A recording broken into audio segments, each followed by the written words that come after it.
From a very windy and stormy Djuma private game reserve. I'm Brent. I've got Andrew on me with camera, Alex is an FC, and Mark and Brian are on the other vehicle. I hope everyone's had a good day wherever you've been. We're going to try follow up on that male leopard we had this morning, that we followed for the majority of the morning. I'm not sure if he's still going to be there, but the wind's howling, there's lightning, there's clouds. It's a good afternoon to try follow leopard. It's very good weather for leopards to try and make kills in. So quite possible he might have moved, which would make it quite difficult to find him again, but we will try.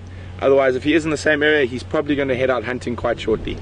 So welcome on drive, and hopefully we can find that leopard.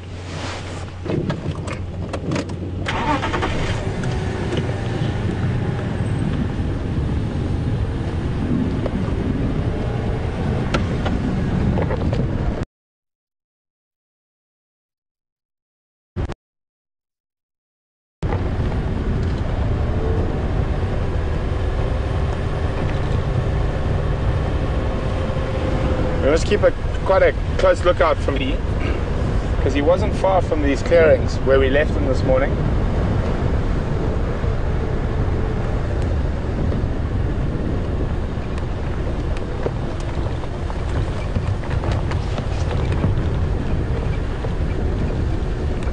If you show the sky to the right there, Andrew, you can have a look. It's quite dark and foreboding. Start and end your... Just check for vehicle tracks here. I think it could be a bit higher or a bit lower. We're looking, there's a tamburti tree and a large scotia, which is a weeping bourbon, and not to worry because he has come out and he's walked down this road. Very, very on top of the tractor who's on top of me. Let me just turn around.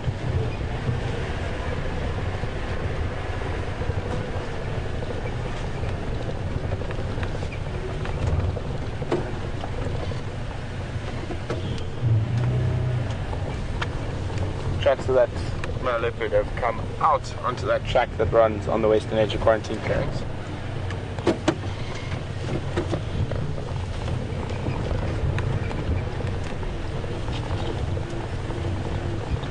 Afternoon mobile stations.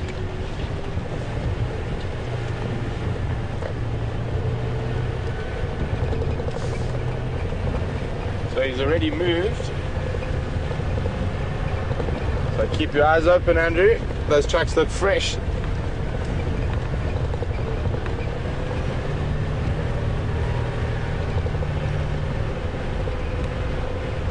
Oh.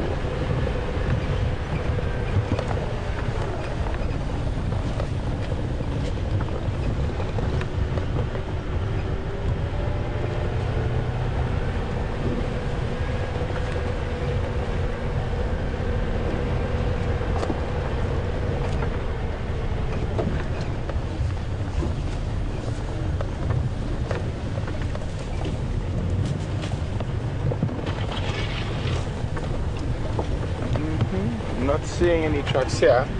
If we don't get any tracks through this section, we'll go check access road.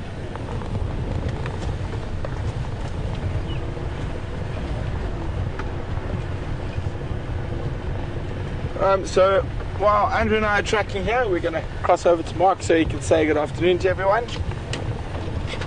And hopefully the rain stays away and we find some leopards. Oh, lightning all around us.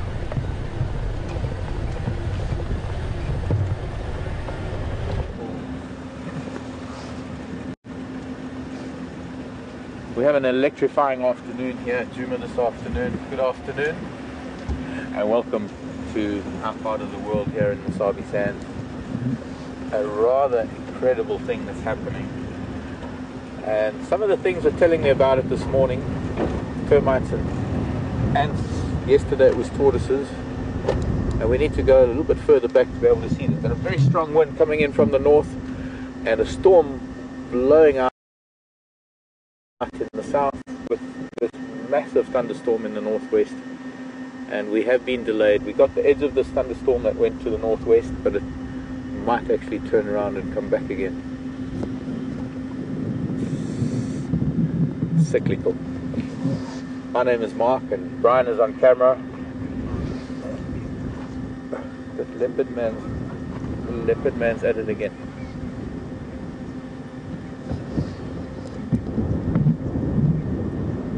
So what Brian is showing you now is the bulk of the storm that's just moved over us. One of the reasons why we were delayed a little bit, it's moved off to the northeast. But there is, or maybe it wasn't that one, maybe because there's a third one. Let's say that's number one, and if we pan a little bit to the south, because that's in the northeast, and as we pan south from Gowrie Dam, if I can ask Brian to do that, please. We've got almost in front of us another storm. Might have been that one, almost like they joined. You can see there's a little bit of a gap, and then there's another storm. There's thunder raging around us. We might be able to catch some wonderful lightning shots. Look at that beautiful sky. It's almost like a painting. That's a break between storms, and then just due south of us, straight down the Milwaukee River, is another cell of pretty dark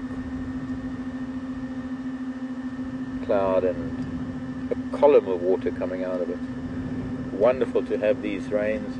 They're very isolated thunder showers, and so they're going to be patches of bushveld that are going to get a little bit of a sprinkling, and that's going to be very exciting because in the next few days we're going to be able to visit maybe some of these areas that got a sprinkling, and I'll be able to show you what happens when it looks all dry and then you get a sprinkling of water, and how the grasses open up their leaves and the wilting of the plants on the ground tend to disappear, and suddenly they're upright and they're enjoying life again.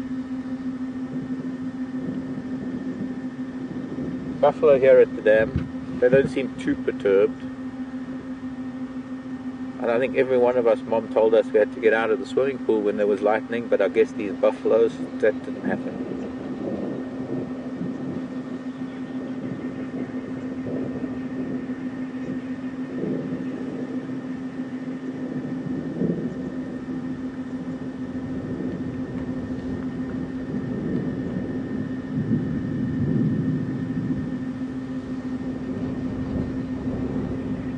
So surrounded by storms, we're setting out on an afternoon drive. Do join us. Sounds like Brent is looking for his cat cousin. He is a Leo, of course, so it's no surprise that the cats are drawn to him.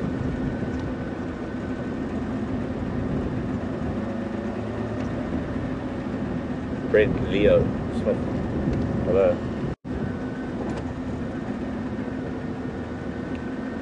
Hello, old man buffalo. What do you say about the weather? Oh, he flew. He's very drinking. I'm going to get wet, I suppose. Not very much to the east, or rather to the west, the southwest. Not very much happening on the western side of things, but it's mostly this coalition of storms that's building up in the east. Listen to that thunder.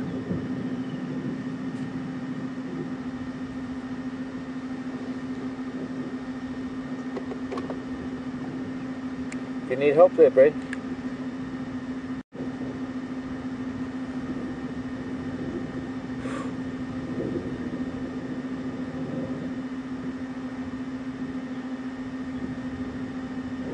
Okay, is he heading east-northeast? Okay, I'm going to go around from the other side of the lodge.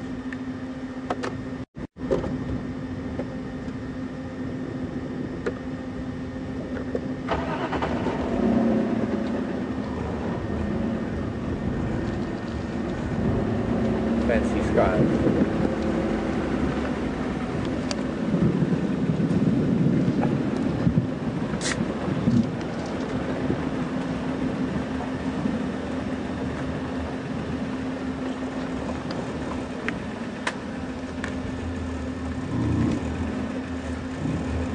His brother's here somewhere.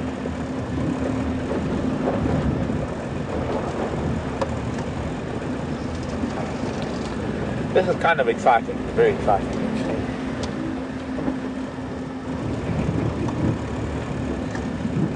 As you can see, there's lightning, there's thunder. It's not really bothering these buffalo very much, but very, very often we get asked the question, what happens when storms come? What do animals do when the weather changes? What happens when there's lightning and thunder, and how does it affect the animals? Well, we're starting with buffalo. We've got some pretty heavy storms brewing around us with a lot of lightning and thunder, and he's more concerned with me being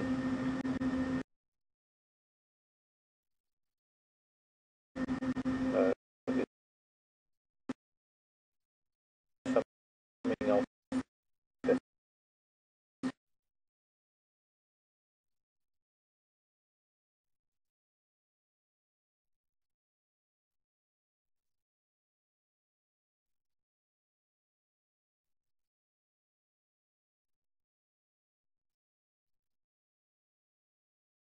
Troubling him. That's got nothing to do with me, because he stopped and looked down there.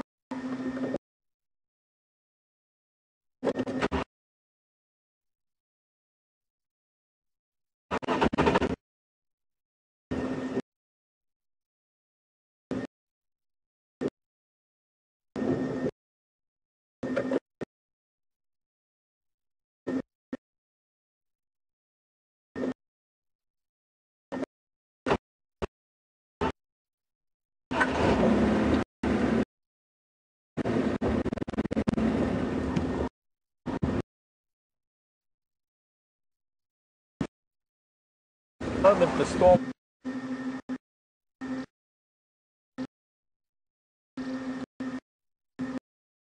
But kind of looked like that.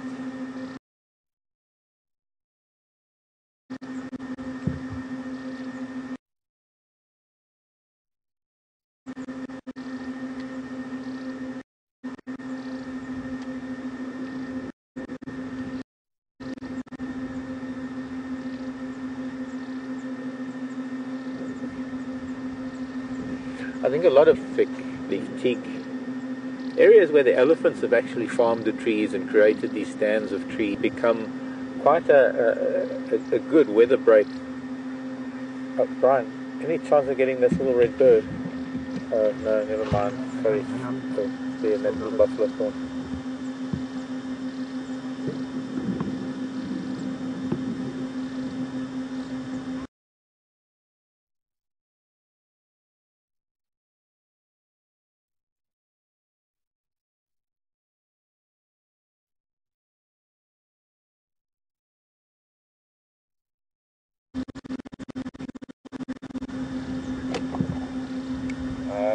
Quick link confirm. Okay.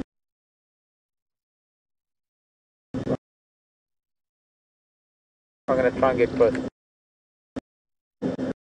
Alright, I'm going to try and get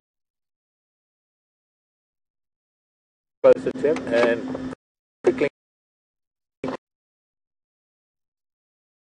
to Brent. We've got to get to Brent very quickly. Welcome back, guys. As you click quickly,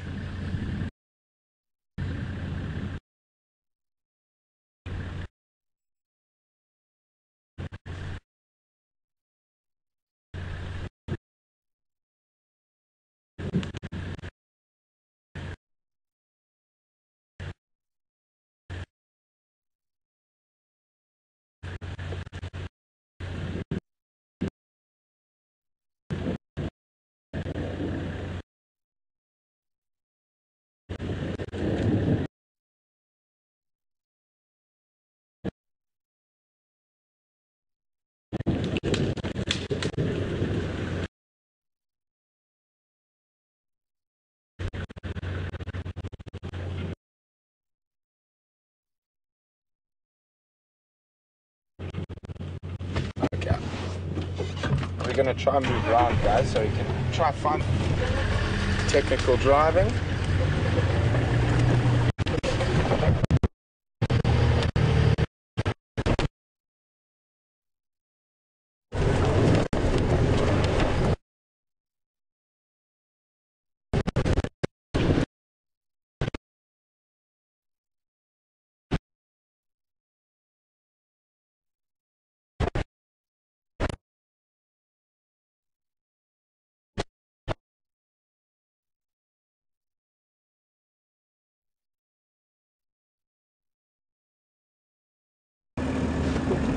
for range activity. That's funny that it's new moon. And but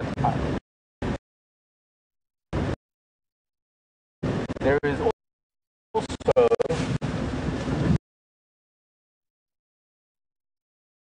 a lunar eclipse up in the northern hemisphere,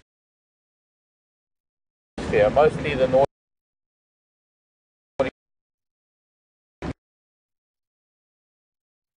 countries.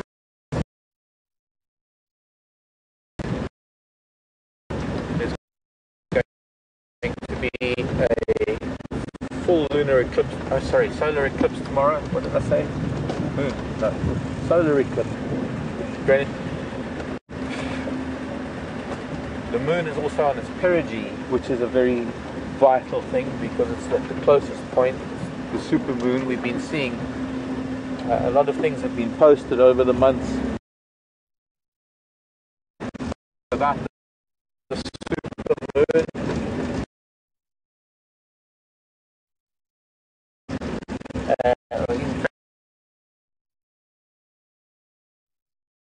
In the last couple of years, but the fact is the moon has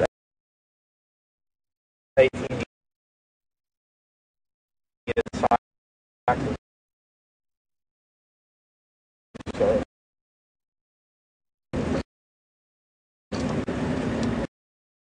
a supermoon at the time when it is closest to the Earth doesn't last for just a month, or it hasn't come close either way. We learn over the next about 2 weeks.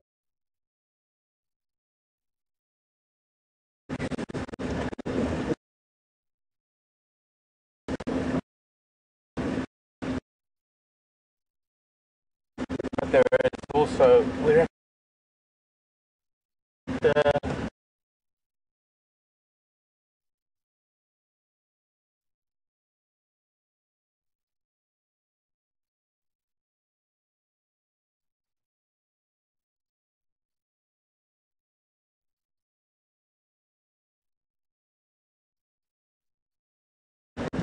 equinox. We've got a solstice and an equinox, and Venus is in the same place. We've got Venus there too. So I think it's rather pertinent. We have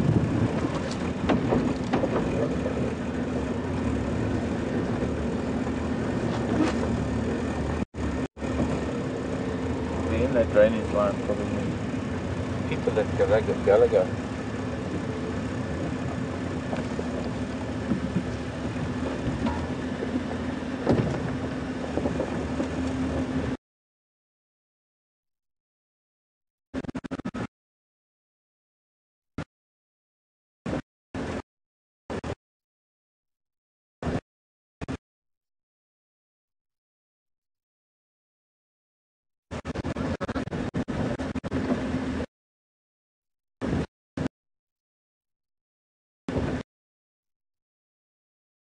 Peggy,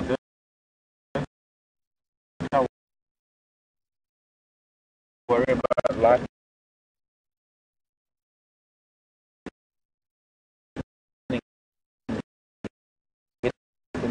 The antenna.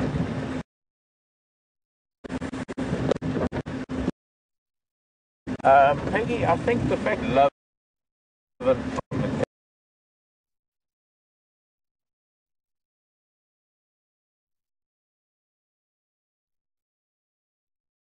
aircraft gets struck by lightning, but the passengers don't get hurt.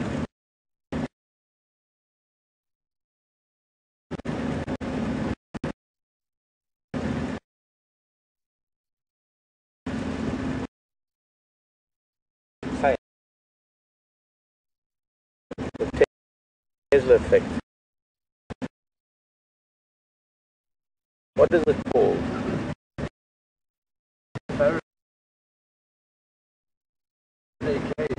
The Faraday cage.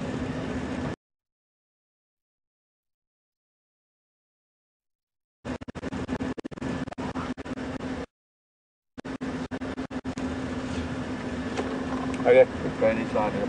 But their fruits are now visible, which means that with the jackberries, fruit's getting ripe soon, a little bit earlier, I'd say. We're going to probably find a lot of activity in the jackberry trees. Monkeys, birds, green pigeons, maybe parrots.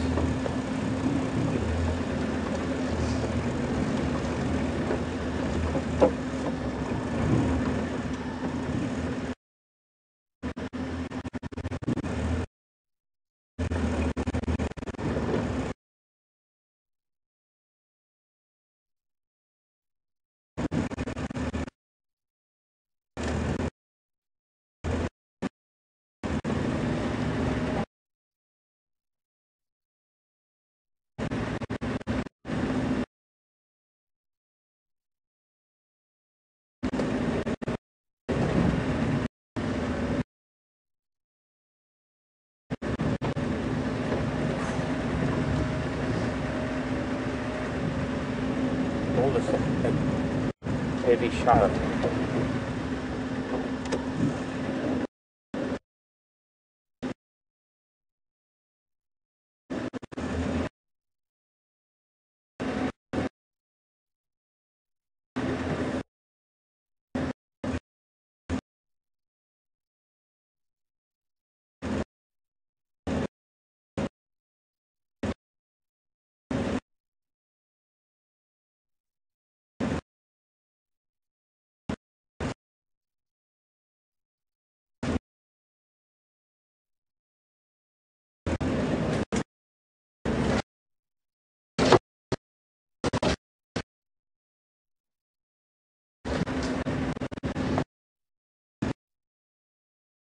Probably going through our old camp or something like his older brothers used to do.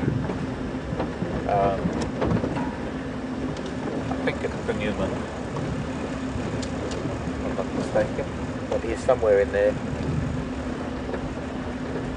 So we're going to go back to the buffalo, we're going to creep along the dam. I'm hoping that maybe he's going to come out of the dam. It wouldn't be phenomenal if QM was... London will get maybe 70 to 80% of an eclipse, but it's the last total solar eclipse, the only one for anywhere on the planet this year, I think. Sharon, thanks for a lot of the information you sent to me. I always appreciate it. And yeah, just remembering the names of all those Nordic islands and all those places that are going to see it in that little band where it is going to be visible. But anyway, it's up there, Arctic Circle, not the US. US, maybe in Northern Hemisphere. No, you're in the wrong time zone. Northern Europe, and as you get further south, the less it's going to be visible, so in lower percentages, so that maybe it's only about 30-40% in the throughout, maybe to 50% most of Europe. Anyways, the question was that buffalo that we saw, and I held it off until we got back to the buffalo. We're just going to see them for a little while. The tatty ears, they've all got tatty ears at this age. They've been through a lot of fighting, a lot of what he's going to do now, I hope. No, he's going to scratch in the tree.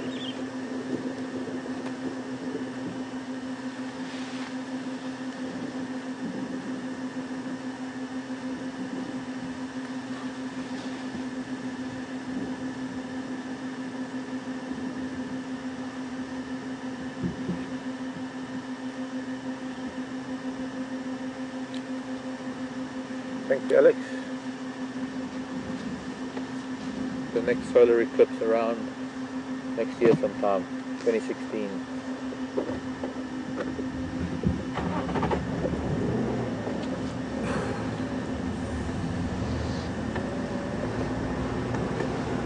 Flies in my face. I can handle any insect on my face. any other insect, spider, you can put on my face, scorpion, it's fine. But these little flies and mosquitoes are the two insects. Mosquitoes never land on my face, with these little flies.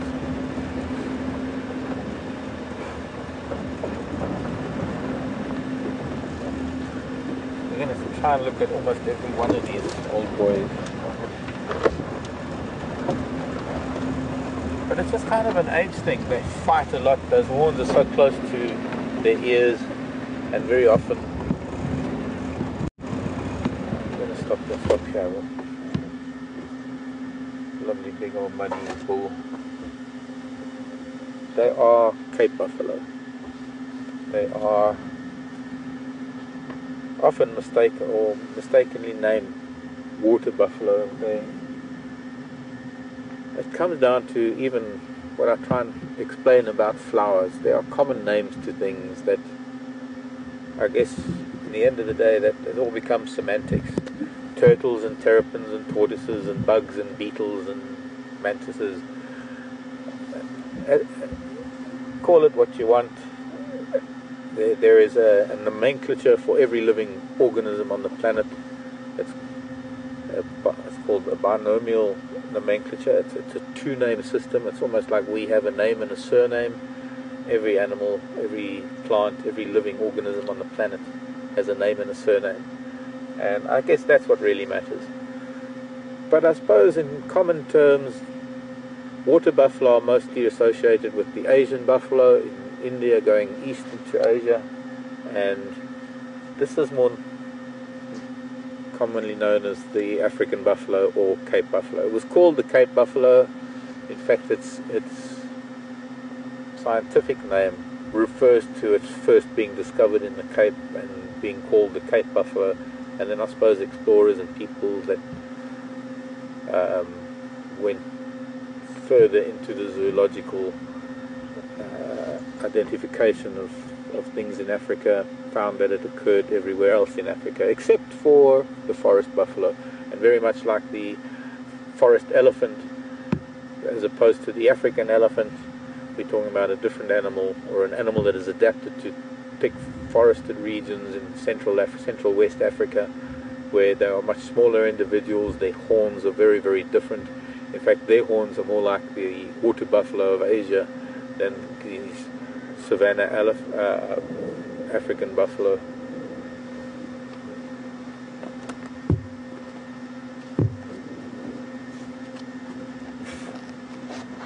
Of course, being next to buffalo, we got to ignore the flies now because there's so many. When the light is right and you get the right sunlight coming off of a buffalo, you see the clouds of flies that live with them, that they have to deal with every day of their lives. And it's not only one species of fly, there are many. There are some flies that don't even have wings. They're called bat flies, and they crawl around an animal's body amongst the hair like a bat, and they suck the blood.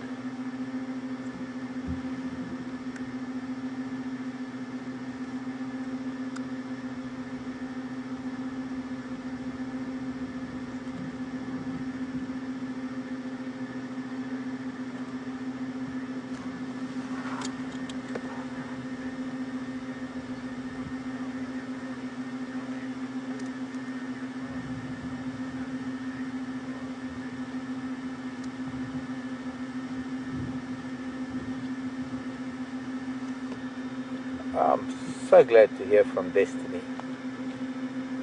Destiny's in Miss Jacobs' class in a school in Illinois,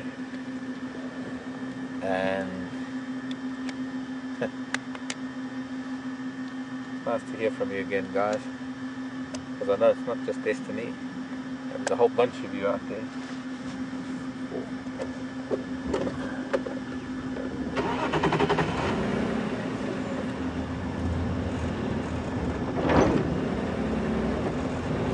Get up the hill now that he's moved off a little bit. See these other buffalo wallowing in the water. You can see where that storm has got to. The clothes, do the clothes we wear help keep us cool? Is that the question, Destiny?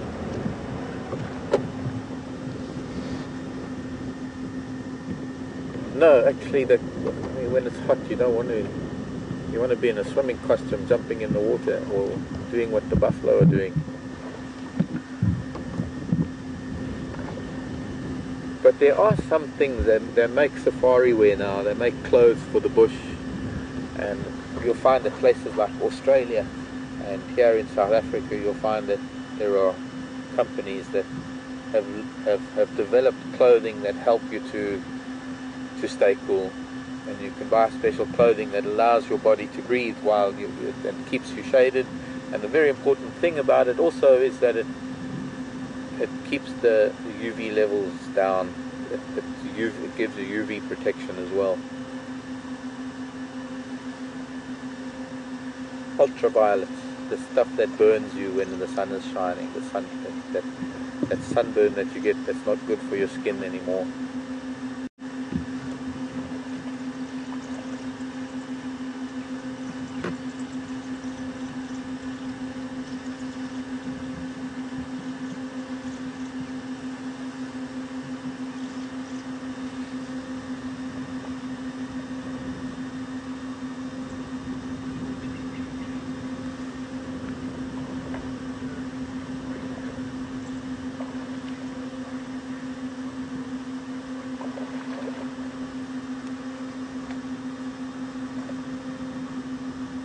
Hello, Linda.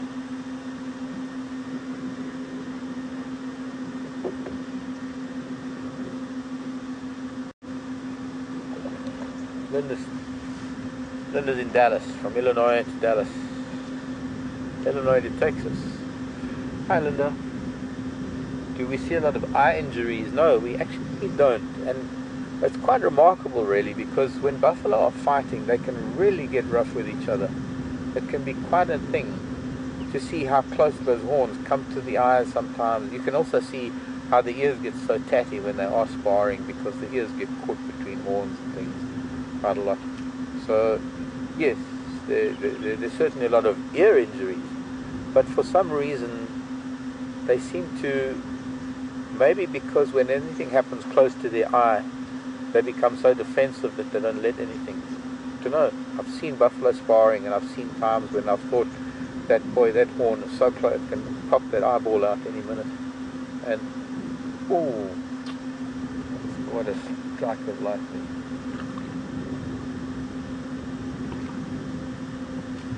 Something's chasing the fish. Anyway. Very seldom do we see eye injuries in these old bulls.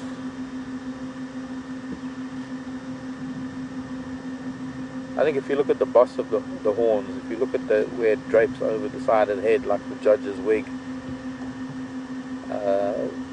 it's close enough that they can use that for protection, I guess. He does have that one in the water. He does have very, very tatty ears from this angle. Look at that broken horn. A little bit of a broken horn on the left. Storm still raging to the north.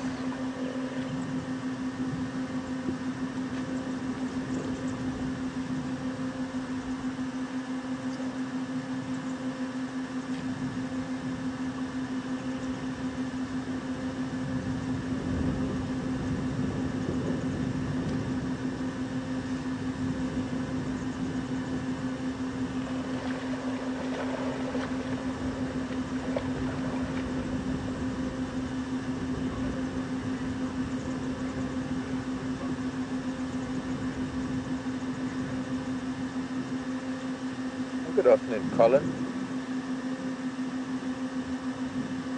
Moving from the US to the UK, and Colin is asking about the birds that we see on the buffalo. Perhaps we ought to get closer to them to see them better. That's a big boy, eh? He's got quite a rack of horns on him. Colin, the birds are called oxpeckers. And most of the herbivores, all the way down to warthog, even warthogs are used by oxpeckers. It's probably one of the most notable symbiotic relationships that we have between mammal and bird in this part of the world, or in most of Africa, in fact, is this relationship between mammals, only herbivores, because of course oxpeckers are not going to alight on a predator. It stands to reason why they won't do that, but oxpeckers have found this niche that they can climb all over animals and pick off flies and de-tick the animals to some extent. They can never get all of the ticks, they certainly try. In fact, this buffalo, I can even see terrapin that's trying to find some things. Just off to the left of that buffalo, there's a little terrapin swimming around, and I've seen terrapins also picking off ticks. The thing is with terrapins is that they don't really have that much of a, I suppose it's a similar relationship. But the oxpeckers give them that relief. They keep them clean of parasites, and in return, of course, the oxpeckers get food, but they also get nesting material, because they often pluck hair from their hosts. Not that it has any adverse effect on their hosts, but it does become a symbiotic relationship. It does become a semi-parasitic relationship sometimes, because when there is an injury, they will keep a wound open. They will actually peck a wound open.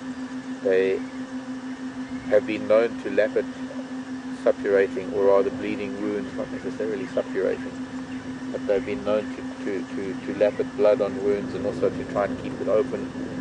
But by the same token, I suppose it's not really that good that they eat the maggots if there is such a wound, that they will keep the wound open to continue the supply. Or there's a bit of interaction going on. I can hear some rumbling of this big bull that just arrived. I think he came down to tell everybody to get out of the water because there's lightning.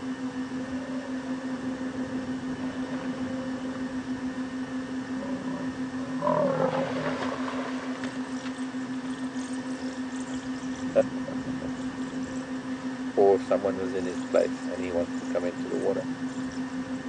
Here's the big boy we saw earlier.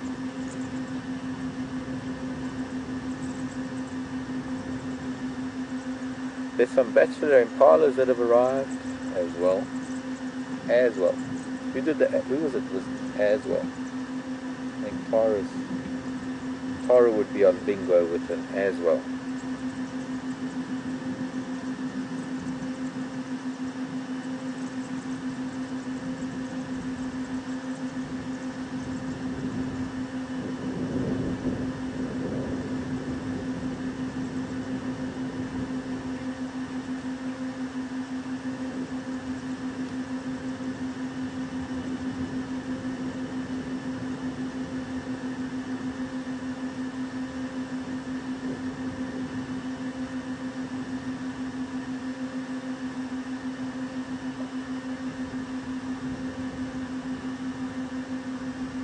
So the buffalo benefit from the oxpeckers being on them, as do all the other animals. They can be a little bit of a nuisance, much the same way that the flies are really bugging me from time to time, although now we've got a bit of wind and they're not.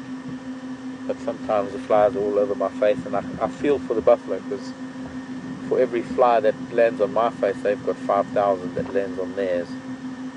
Plus they've got these oxpeckers that get into their nose and get into their ears and just can probably become quite pesky at times. So they have to tolerate them, because they know that they can be relieved of a lot of parasites, ticks and fleas and mites and bat flies and other blood-sucking flies, if they've got oxpeckers. But then they've just got to live with the oxpeckers that are living on them, sticking their beaks in their noses. There are 2 species of oxpecker, and up until recently we had only mostly seen one type of oxpecker, the red-billed oxpecker. Most of the oxpeckers that we see here on these buffalo are red-billed oxpeckers.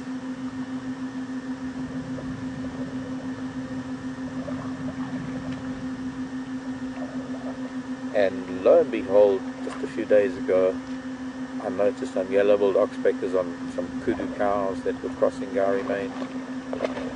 Just heard a francolin shouting.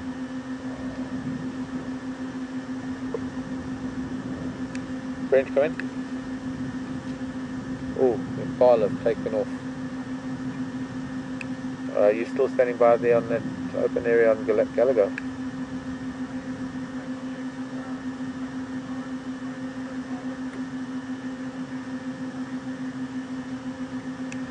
Okay, copy.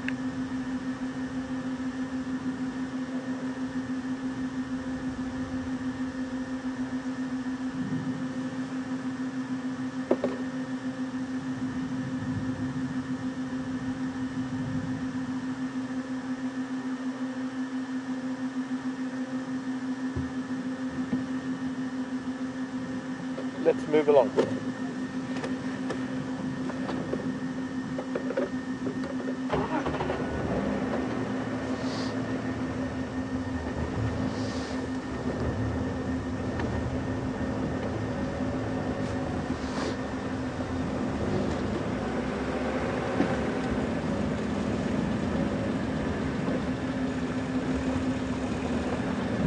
Sorry, because I'm blocking your path, Mr. B.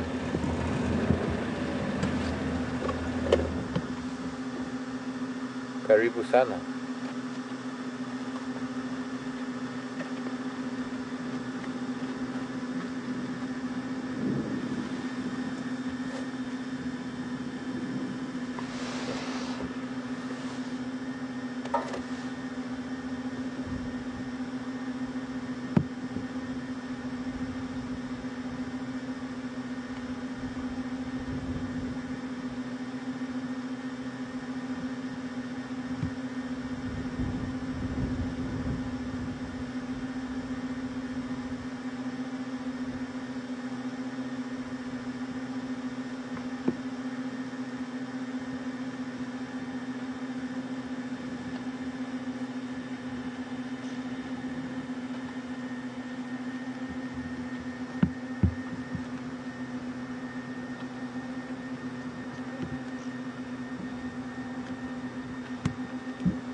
Quite a few of them around and stuff.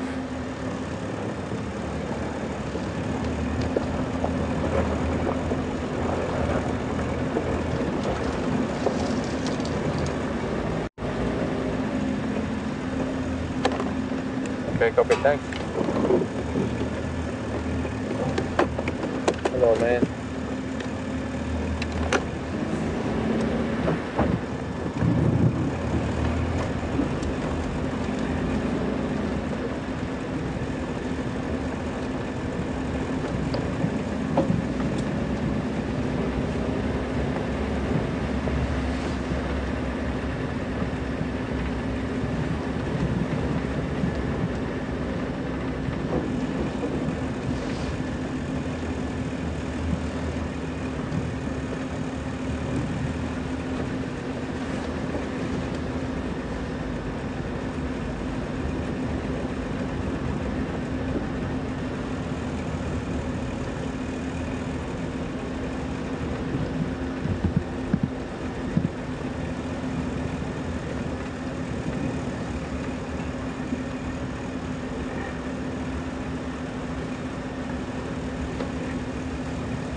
storm seems to be receding to the northeast. That means it might get to Mansambula, might get up to Tumbavasi.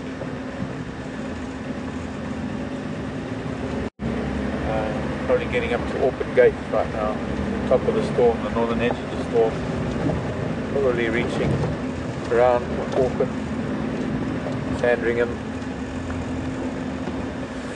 I need a worry branch.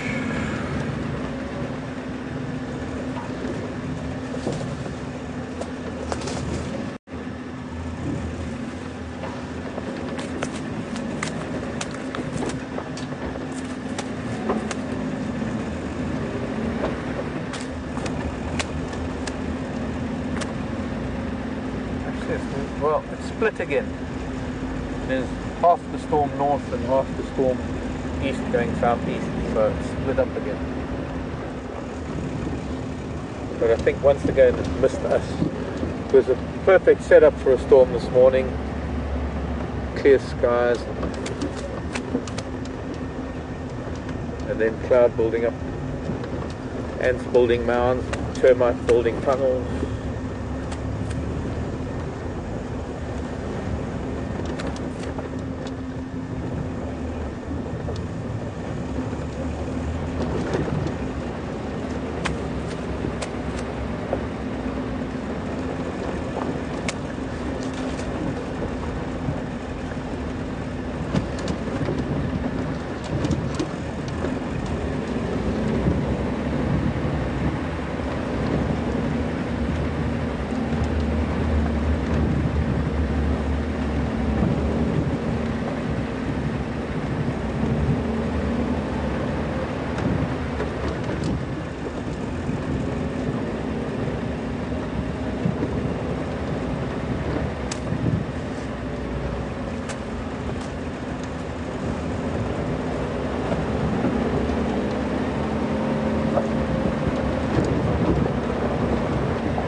Okay, you're stuck with me for a while. Brent and Andrew need to sort something out. So Brian and I are gonna... I think what we'll do is we'll head a little bit east. We'll go up to Buffalo's Dam or something. And then come back around to the south. I don't know, we'll see. I want to get to a junction and see where nature takes me. What do you say? Sounds good.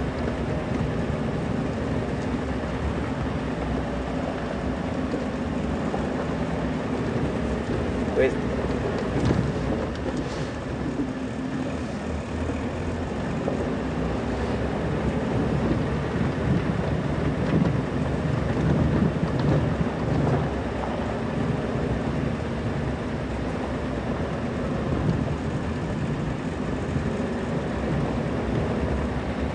I think we might find that after this bit of weathering gets through in the next few days, but I think it's going to be at least a day or two, I'm guessing, that we're going to have a little bit of weather.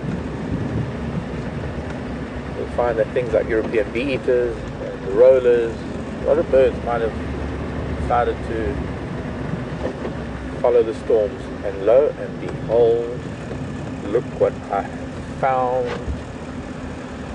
Like I was drawn to them like a magnet. Hello children. Hello Mama Ellie and your children.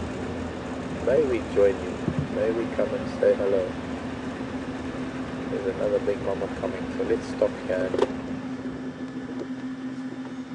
Don't want them to move off of the road. Oh, okay. Now we get to see what elephants do when there's lightning and thunder. As you can see, they're doing what elephants do. It's sort of all up there, they know it's far away.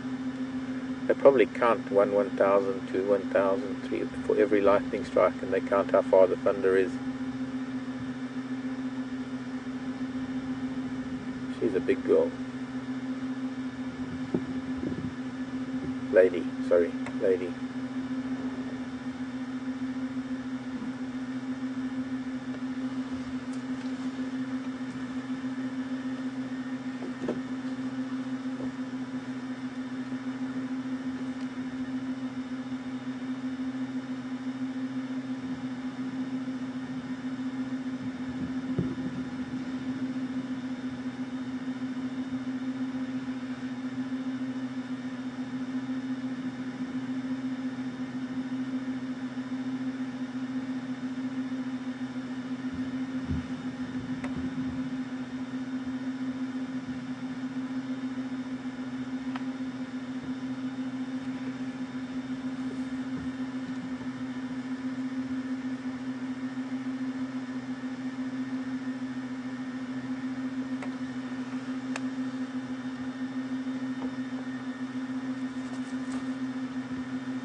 Oops. Sorry. Trying to be quiet.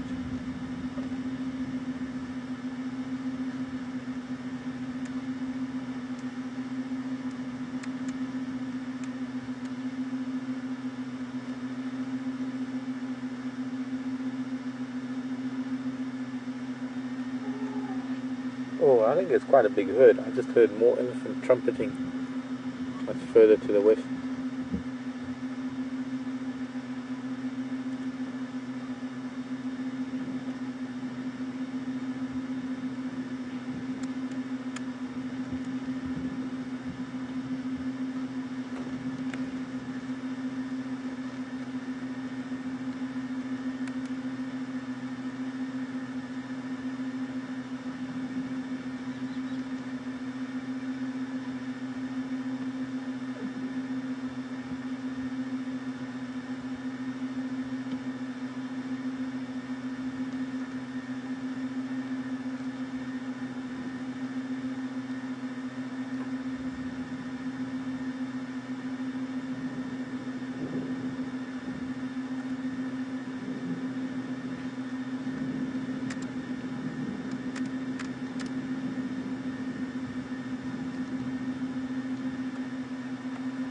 Okay, I'm going to creep a little bit forward.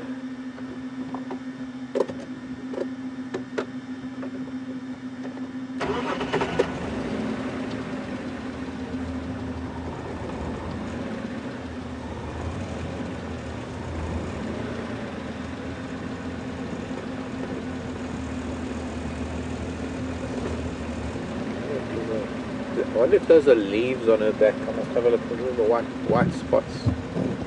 I've seen white spots on elephants in East Africa because the egrets sit on their backs. But I haven't yet seen egrets on ellies here. That could just be leaves.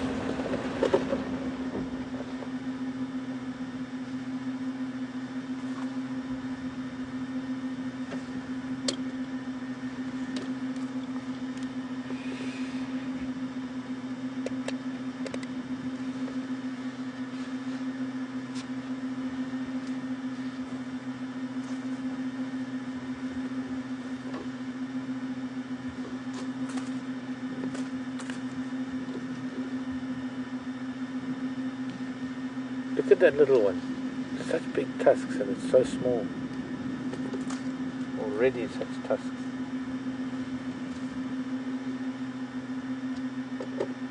Very interesting. The one doesn't want to get left behind.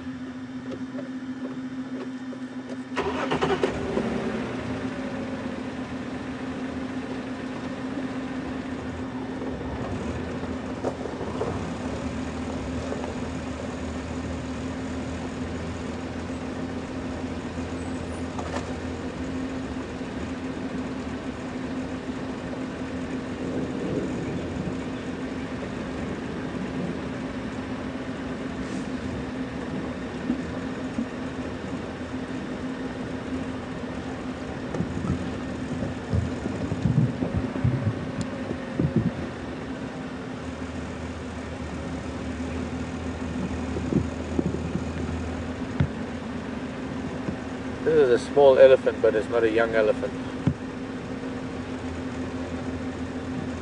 And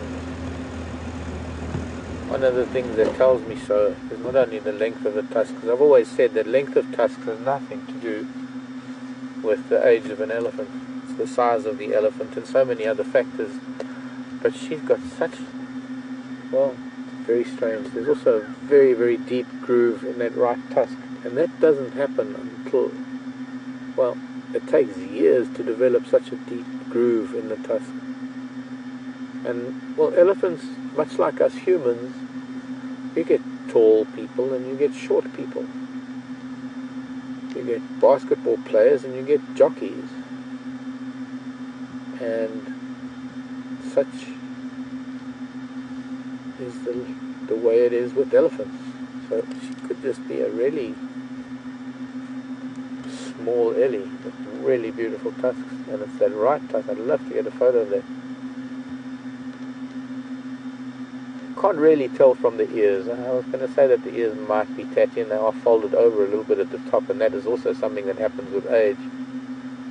And this elephant is about the size of an average 10-year-old, but she's showing signs of being much older. And the other interesting thing is that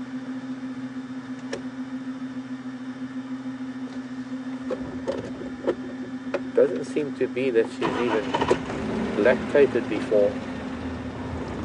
Maybe she's in, I don't know. Gosh, I'm speaking aloud. I'm speaking my mind, as I often do. She's a short ellie. Wow. Big lightning strikes. Crack of Thunder's going to follow soon.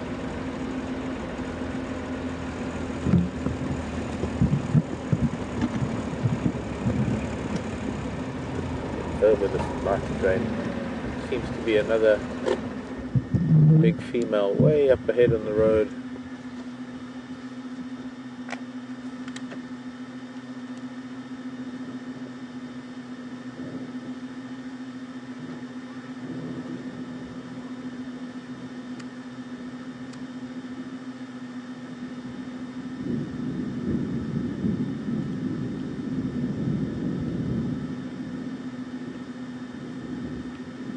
Ray, hello Ray. Colorado. I want to hear from someone in Arizona.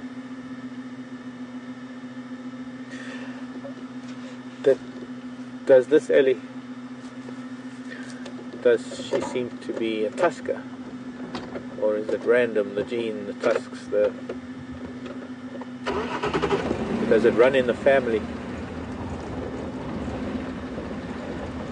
Well, gosh, there I'm going to have to, I've got to use the word. It depends. It depends on who the father is.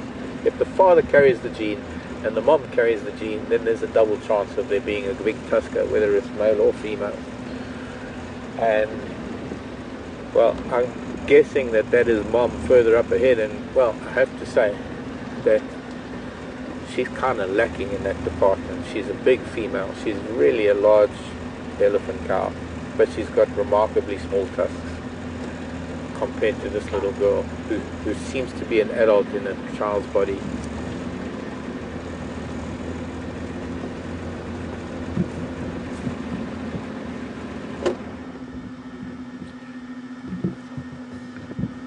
So it would appear that maybe her father had the gene, and so she was one of those that managed to be on that end of the scale, that she picked it up. Maybe there's a recessive gene in the female for big tusks, but of course she just didn't inherit the dominant gene part of it. And so with that recessive gene, 1 out of probably 4 of her offspring, if she mates with a big tusk male, or a male that has a dominant gene for large tusks, there's a likelihood that one of her offspring will have big tusks. She's not a youngster, that big girl.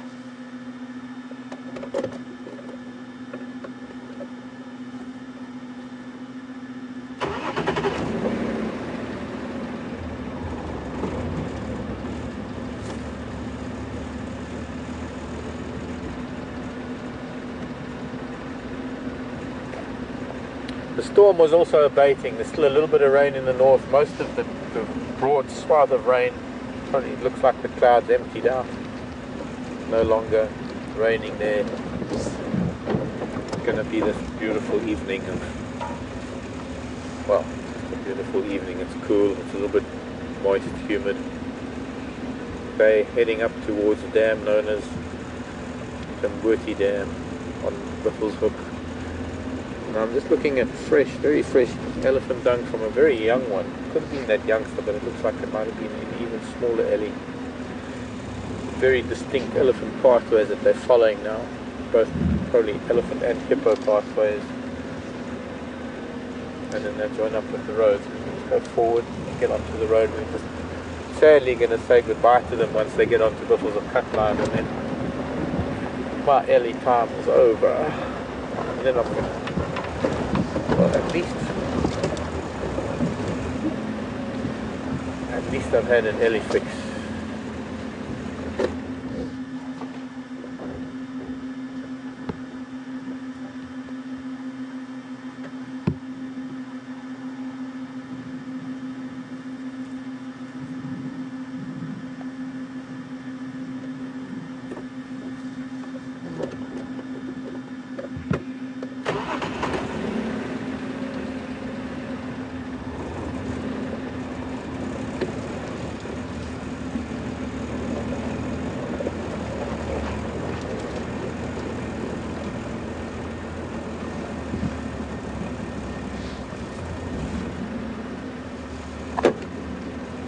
Sunbeam floor of crossing from Mbubu Road onto Kunyuma Dam.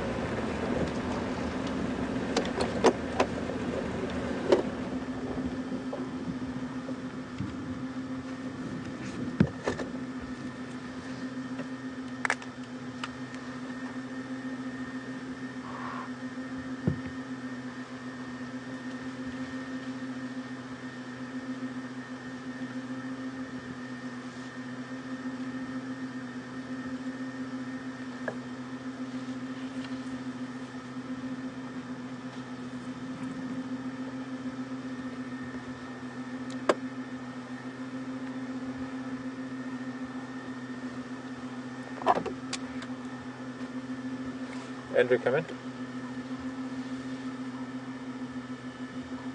How are you in for? Very good, thanks. You say you got Ngala Tambodi Dam?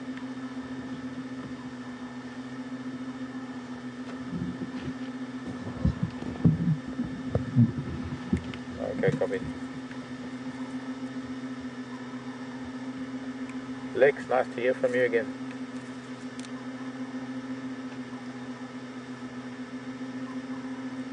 Mark here, Wild Earth. Oh, very good, thanks.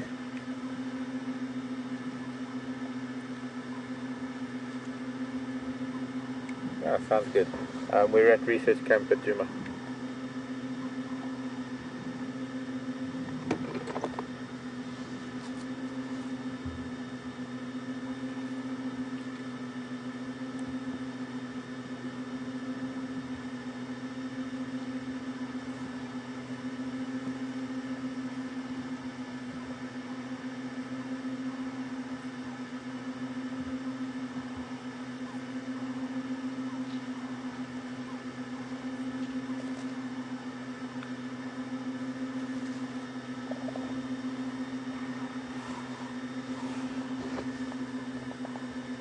Wendy, hello Wendy. How many times does an elephant regenerate its teeth?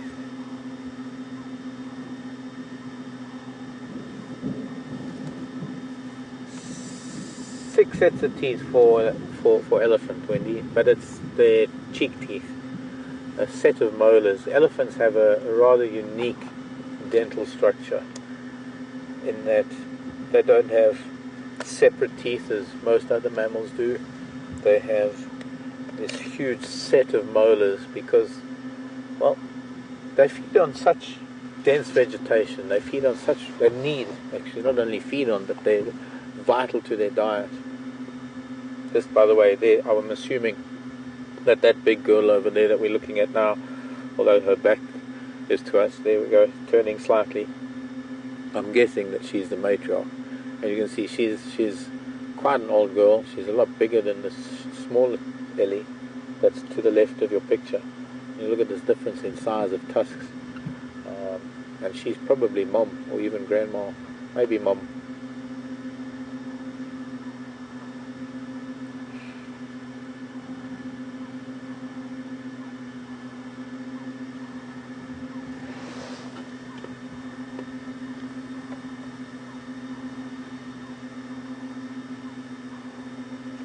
And then another female as well, who's at the back, coming across the screen. She's also got fairly small tusks, even if she's also a mom.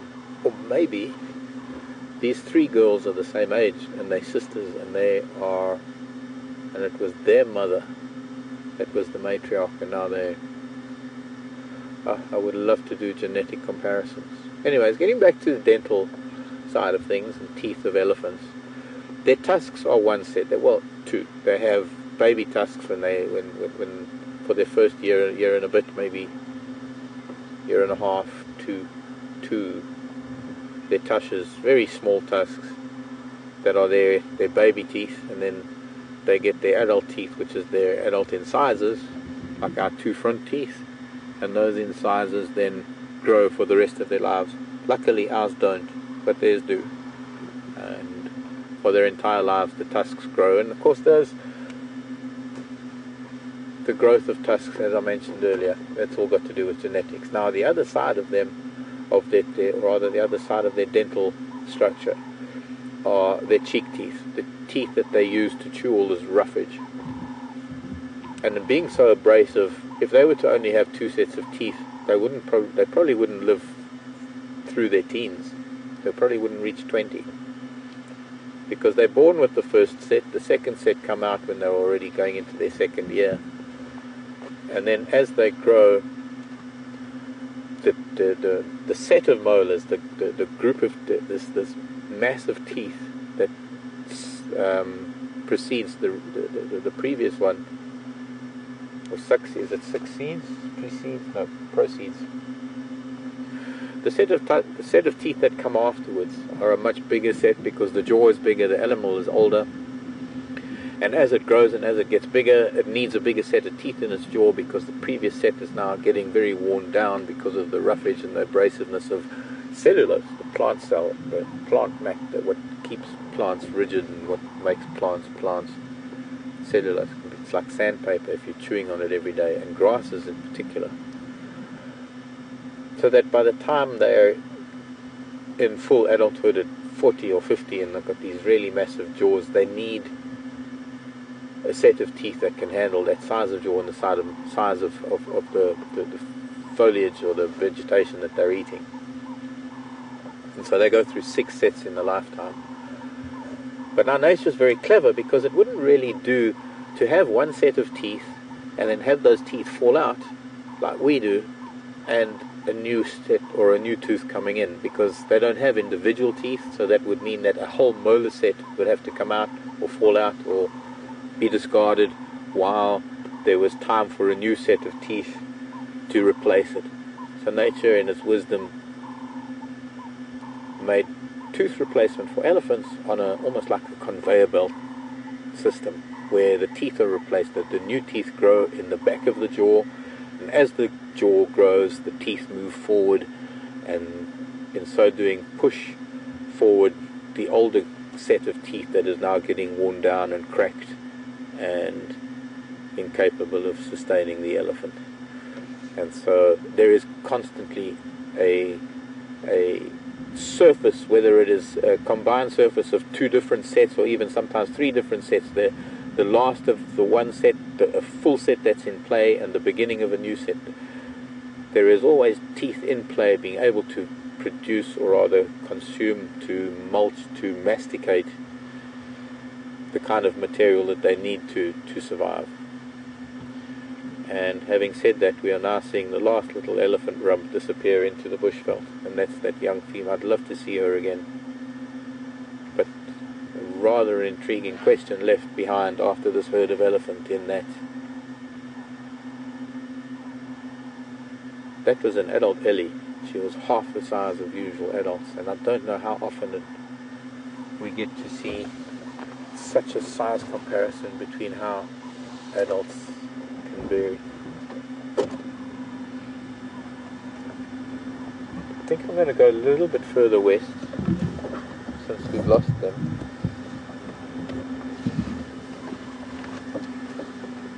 See if there were. I did hear more elephants shouting while we were watching this little herd.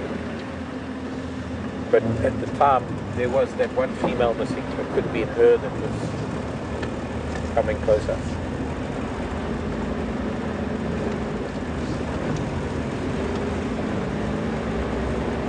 So while I'm looking for something else or some more ellies, let's go see what Brent. Let's go over to Brent, to a different part of Djuma, and let's see what there is over there.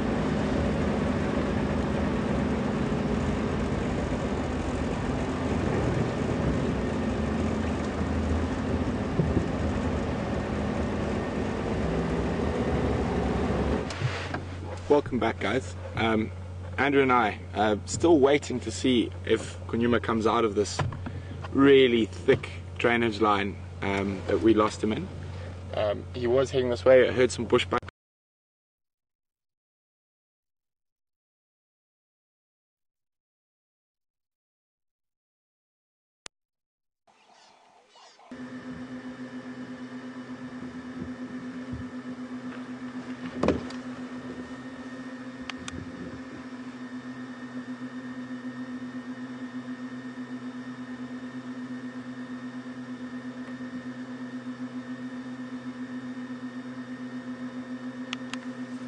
I think it's about to cough up a pellet.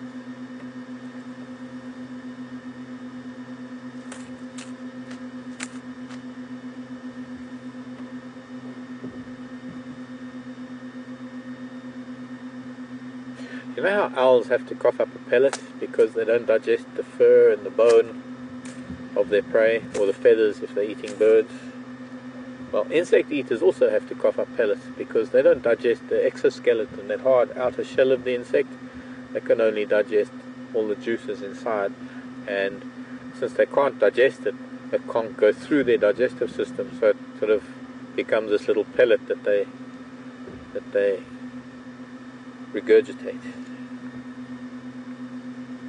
I thought it was trying to do that. It looked like it.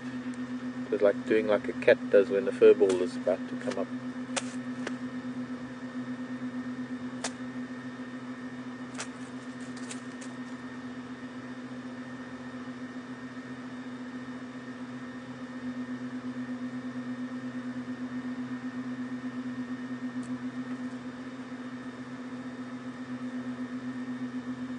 A lilac-breasted rollo, and the rollers are so called because of their rolling flight displays that they have in the sky.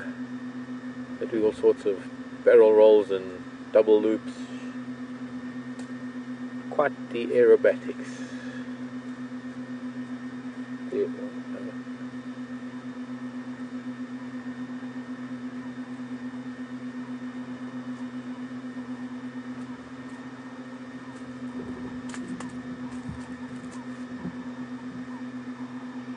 Okay, well, let's go see Brent. I think Brent might have got signal back again and he might be in a better area. We're going to spend some time with Brent.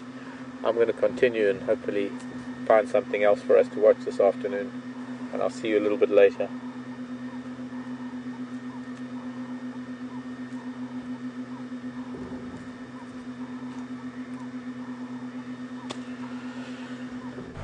Welcome back, guys. Unfortunately, where we were standing by for Kunyuma, it was a really bad signal, so we kept losing you.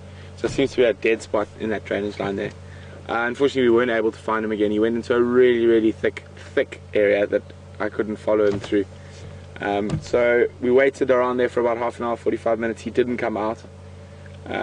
So what we'll do is I'm going to go try see if we can find those male lion tracks we found this morning, and see if we can get any luck on those tracks, and see what else we'll bump into in between. And then maybe a little bit later we might move back into that area and check for Kunyuma, because it is very close to our camp. Literally probably less than 100 meters from where we sleep is where we lost him. could actually see our roof when I was following him through the bush. But welcome back, and hopefully we can find something. And remember, if you have any questions, please email them at questions@WildEarthTV, or just use the hashtag SafariLive on Twitter.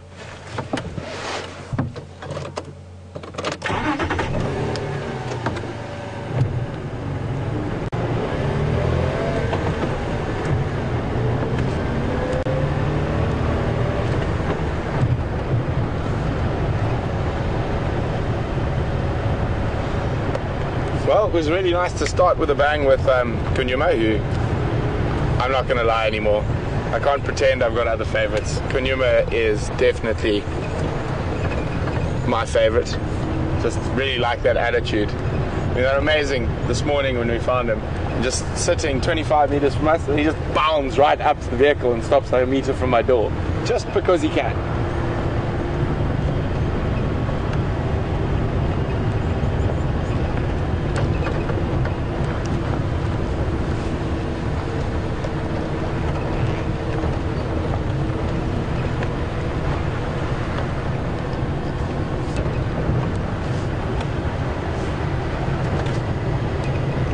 And this,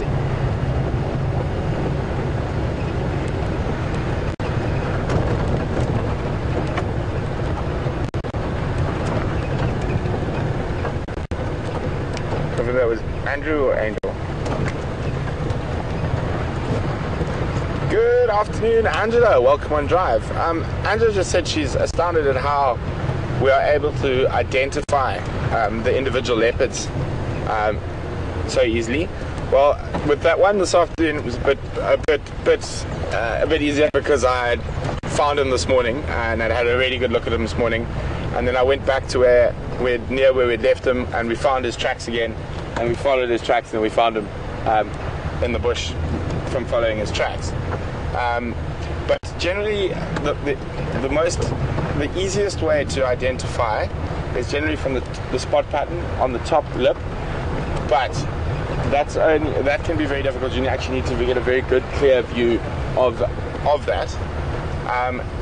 So basically, a lot of what we work on is the size of the leopard. So let's take Kunyuma versus Karula. Karula is a female. She's probably at the shoulder, maybe even 15 centimeters shorter than Kunyuma. She's actually a particularly small female. She's also quite a lot older. He's sort of not even in his prime yet. He's about 2.5 years old. So also the fact is that we know all the leopards in this area. So the leopards we're most likely to see are Karula, Kunyuma, Quarantine, and Mvula, with the odd chance of some other leopards on the edge that might come in. Now, out of those 4 that we see the most regularly, 3 are males and 1 is a female. And immediately you can distinguish Karula as being a female because she is that much smaller physically than the males. And then also she's got quite a pale face. I know a lot of the viewers, that she's got a very distinct marking in her forehead that says wow. I personally can't see it so easily. I work more with her ears and her top, the top line of spots above the whiskers. But everyone's got their own methods. But generally I would work on size, and she's got very distinct ears, and she's got quite a pale face for a leopard, compared to some of the other leopards I've seen. That's how I would distinguish Karula. When it comes to the three males that we see regularly, Mvula is the big adult dominant male in this area. He's easy to tell apart from his the two younger males. He's just physically much bigger, and a big male leopard gets sort of jowled, so he's almost got a dewlap under his thing. So the other possible male leopard is Tingana, who might come across, but I haven't seen him yet, so I'm not so sure about his identifying features. But then now the most difficult is generally between the Kunyuma and Quarantine, because they are exactly the same age, so it is quite difficult to tell the difference. With those two, the personality in those leopards is very different. Quarantine is a very relaxed male. He doesn't react to the vehicles very much. He just sort of looks at you and carries on. Whereas Kunyuma, and the reason he's my favorite, I mean, you can be miles away from him and he'll just snarl at you, or he'll run up to the vehicle like a kitten playing. He looks physically a little bit smaller than Quarantine, but not much. They're the same age, they're from the same litter. Whoa, nice kudu. One of for me, the distinguishing features between them, and that's just from a quick ID point of view, if you don't get a chance to look at the top spot patterns, is Karula's got a very distinct sort of two big spots above his right eye, Kunyuma. That's what I used to identify very quickly.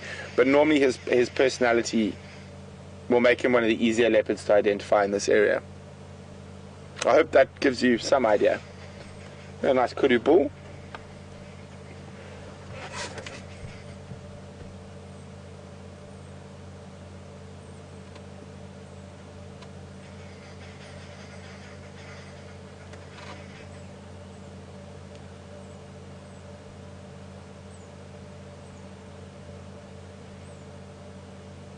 Beautiful antelope.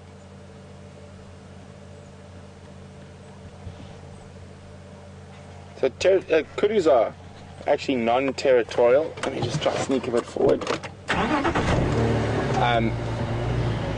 So they only fight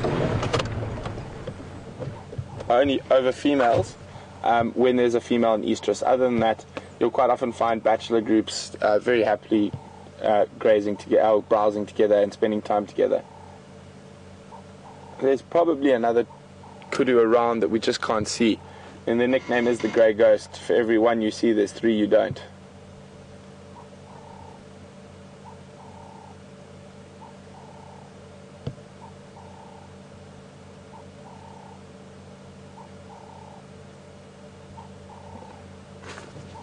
Oh, off he goes.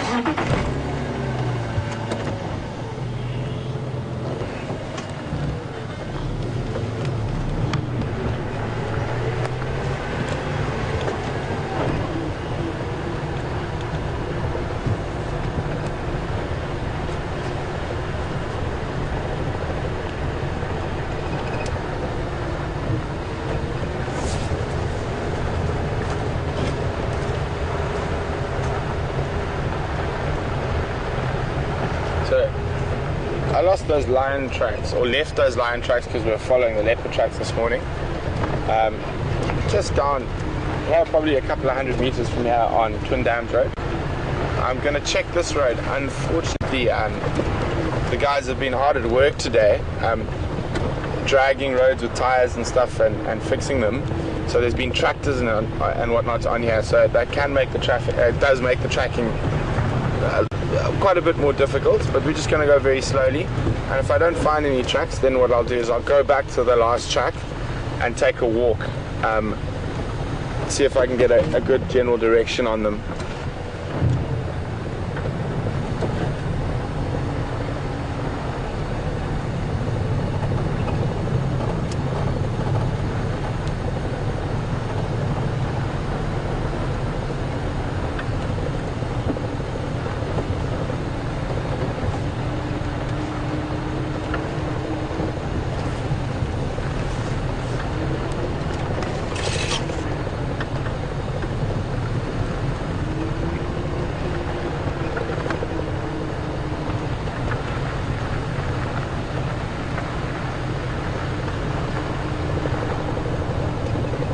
Even though it is quite cool being lions, they generally are going to get moving a little bit later. It looks like that big storm's blown past us, so I don't think we're in danger of getting wet anymore.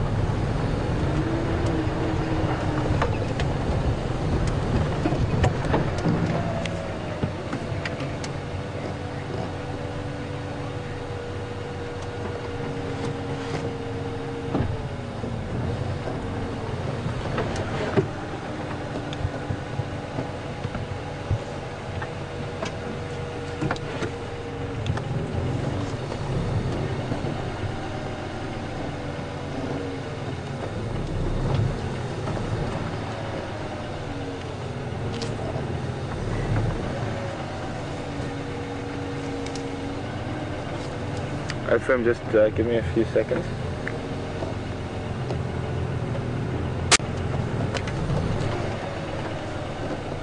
So difficult with that tractor.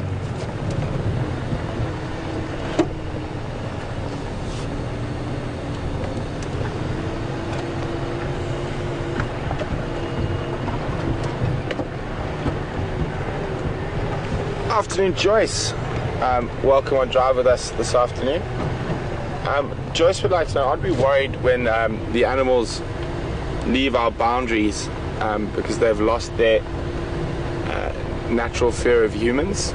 Well, Joyce, there's a boundary fence between us and the local community that is electrified, and these animals have not lost their natural fear of animals.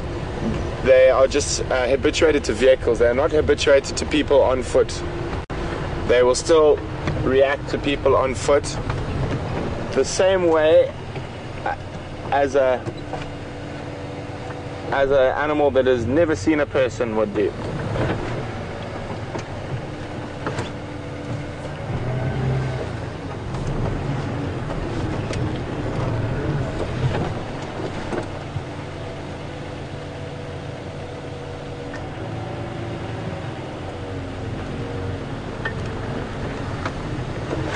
There's tracks of another male leopard coming in.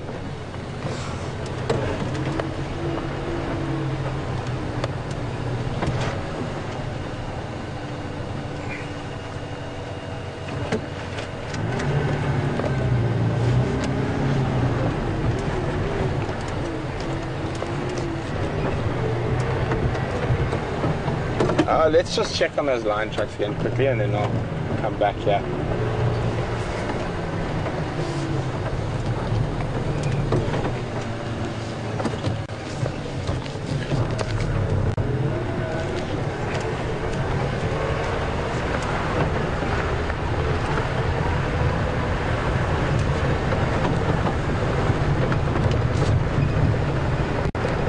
Tracks of a Motor de Ingwe crossing crossing northwest into where Tel Aviv Junction where Kari made. I'm just going to go follow up on those Madolo Ngala and Bonzo from this morning, and then if I have no luck there, I'll head back towards those tracks.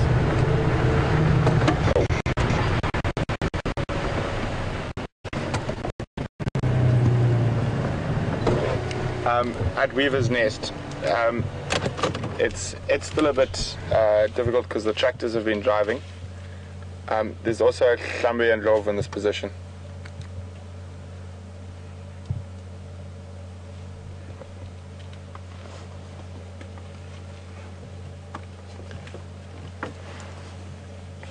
Copy, Andrew. Did you get any updates on those Matimba, my daughters, this morning?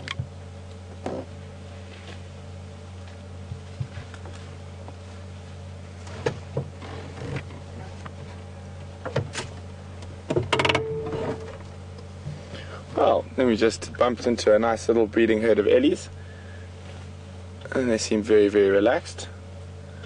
Just going to sit here for a little bit. I might cross the road in front of us. Oh, look at him, he is very cute. You can hear quite a few of them around us.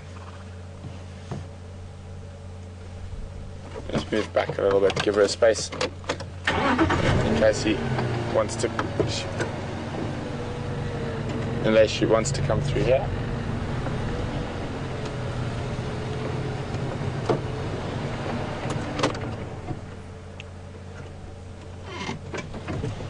Just move out of the way because there's a nice open patch if she wants to walk through rather than walking through the thickets.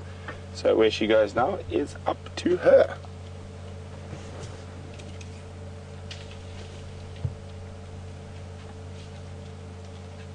Also quite useful being in this area while it's quite cool.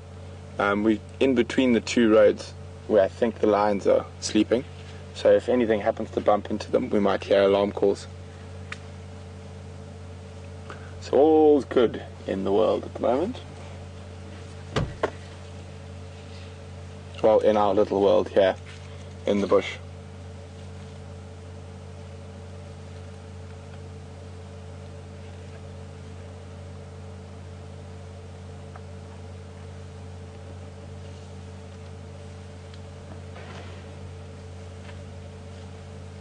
See, that's why I moved. She's immediately chosen the easier path to walk through than having to force her to walk through a thicket.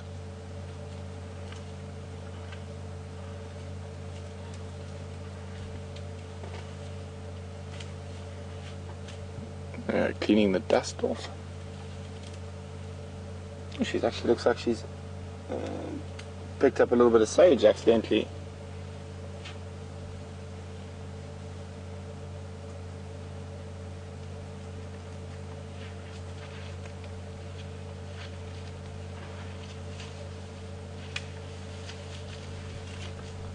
Okay, just keep still.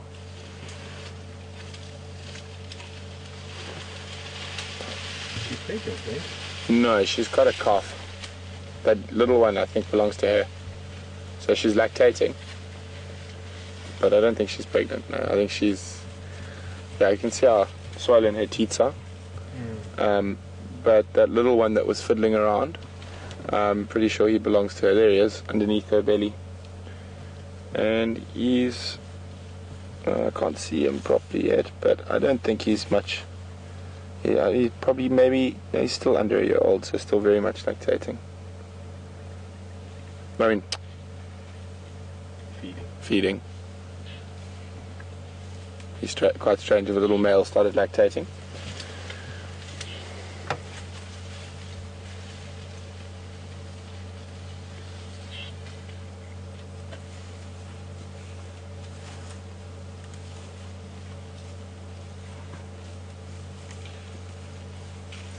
But there obviously are some other females in this group that we are just not seeing. We're just seeing one adult and a couple of younger ones, including the small baby. But I can hear a lot of elephants in the bush around us, so I'm quite sure there's quite a few more females. I mean, we've got 1, 2, 3, 4 animals under 10 years old here, so there has to be a few more females around.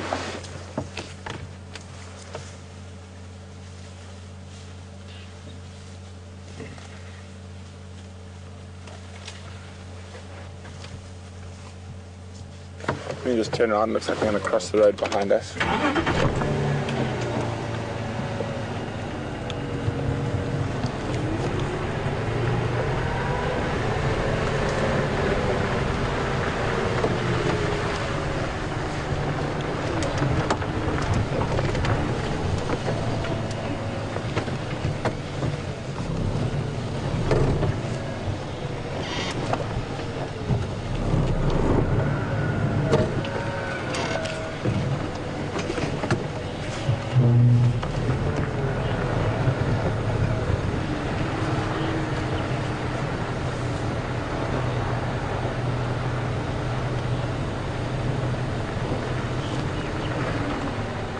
It's okay, Mum. We're not going any closer, don't worry.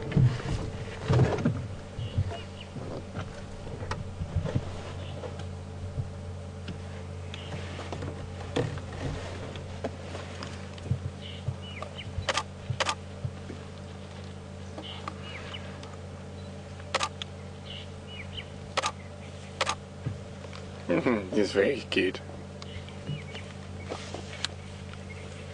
We've got one probably 3 meters from the left corner of the landy of the vehicle, about to cross the road, young female by the looks of things. Hello, cheeky.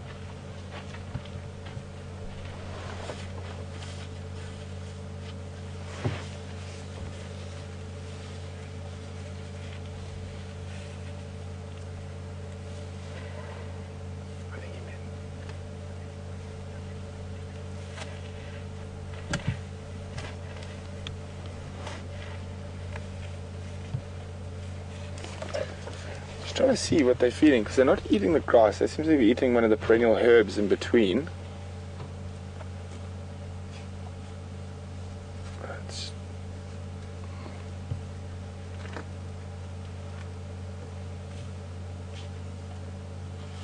It does look like they're eating one of the sage species, which is quite unusual. Well, she is. Or is she just accidentally picking up a sage while she's going for sedges and grass? Yeah, I think she's accidentally picking up the sage rather than purposely choosing it out.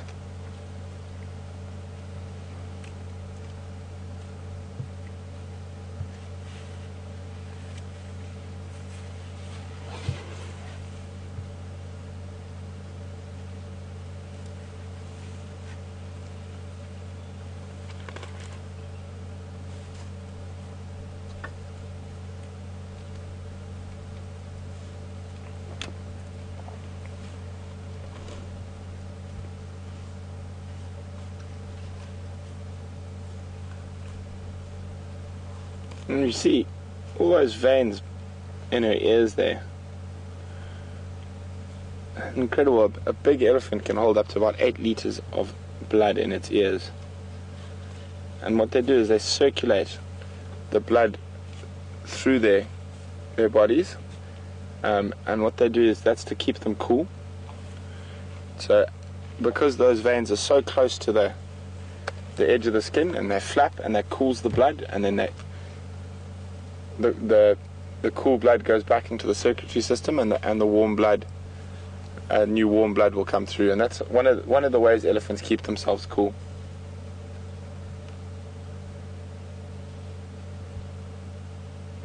Okay, I think we're going to leave the eddies for now. They're moving off, and we don't want to unnecessarily stress them. You can see we leave them nice and relaxed, and also don't want to leave it too long before trying to walk on those lion tracks as it's getting dark, and you don't want to walk when it's dark because that's when the lions eat you. And I'm quite fond of being alive at the moment. I'm not quite ready to become a lion dung. So lions are the dominant nocturnal predator in Africa, and humans are the dominant diurnal predator in Africa.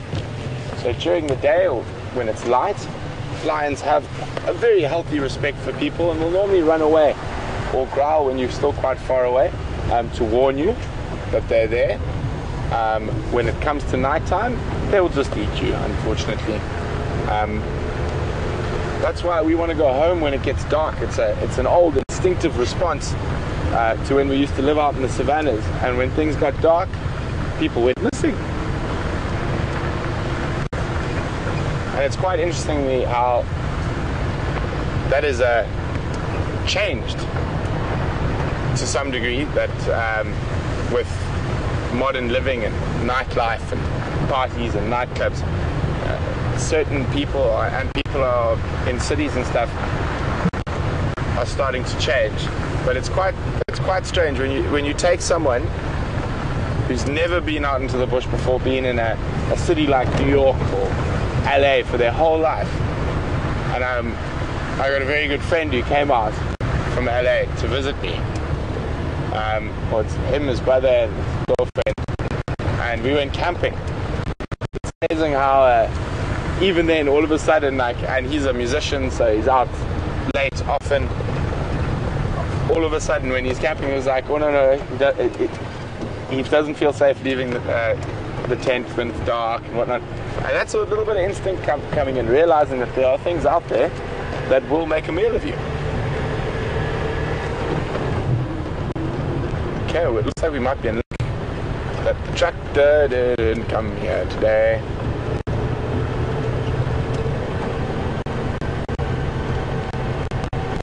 So those male lion tracks did some very funny stuff today. So we found them when we went to first start looking for those leopard tracks this morning, and they literally walked down our eastern boundary and out over our southern boundary. And then they literally came back, maybe 700 meters. They came back from the south and crossed north into our property again. And then no one seems to have found any tracks coming out. So that's why I think they're still in this area over here.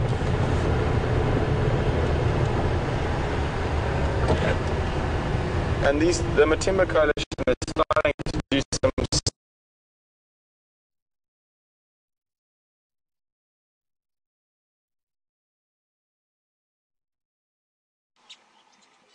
But it won't work forever. Okay, there's the lion track. I'm just gonna, I think they went off on this path. I'm just gonna double check and have a quick look.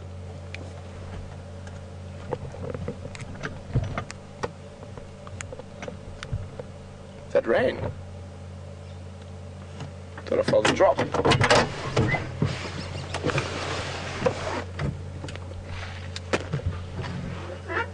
It is rain.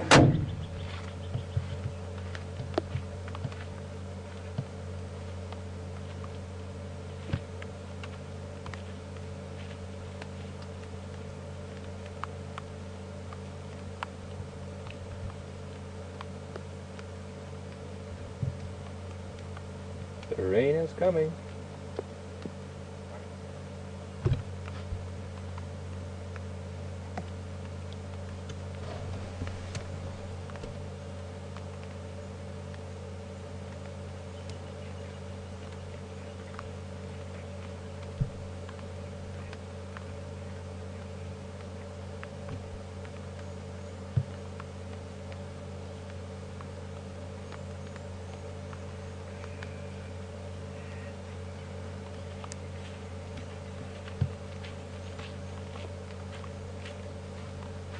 Yeah, so they did go down that road, but there's been a big herd of elephants that's walked on top of them.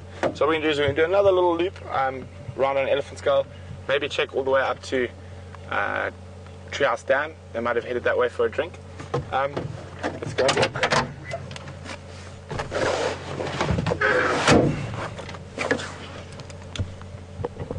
Do you need the splash cover? Not just yet. Not just yet. Oh, that was close. Yeah, I'll go to chat.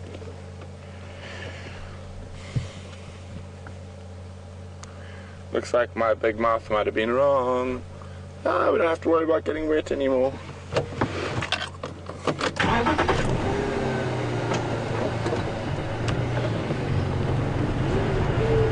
The one thing about this light we're dealing with, one of the ways that we use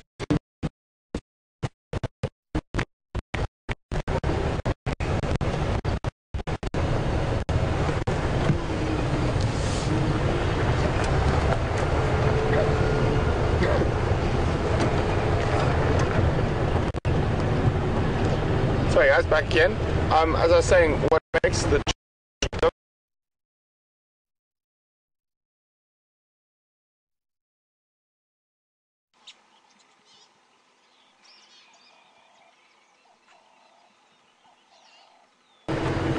and you can see I've put on my headlights. It's really difficult to track in this light because one of the main things is how I see the tracks. Quite often is if there's a little bit of light, it throws a slight shadow in the road, so you can just pick up the tracks. And like anything, the more you track, the better you can get at it. And I do love tracking so much. Even when I'm off, I stay with my parents.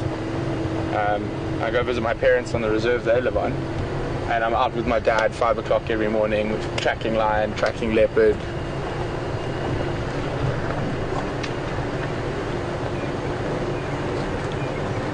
And as you can see, I'm really going at snail's pace at the moment with the headlights to just see if we can catch a track. I'm also constantly checking and listening. So the one thing about tracking is it's not only about being able to see and follow the tracks. You have to be able to use all your senses. So using your eyes, your ears, and even if you're tracking certain animals, your sense of smell. Like when I was in Central Africa, in Gabon, you track, it's almost impossible to see tracks, like footprints and that. You see them very, very seldom.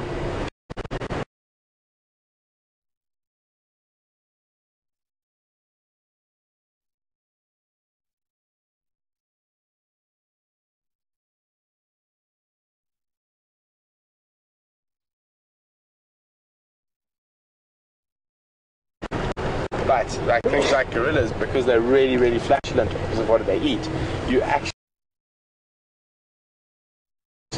you smell them more than you bless you, and you smell them before you see them. And we'll look for other food that's coming into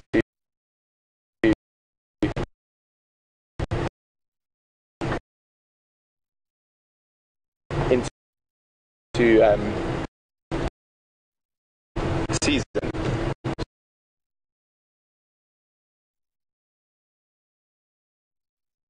So tracking's difficult, but there's lots of different types of tracking.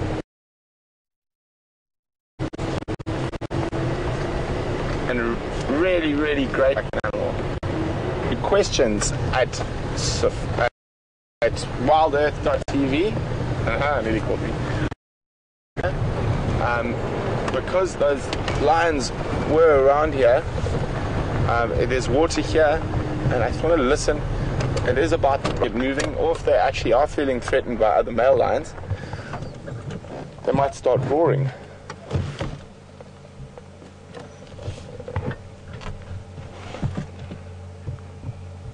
Very pretty sky. So this is where we actually found Kunyuma this morning.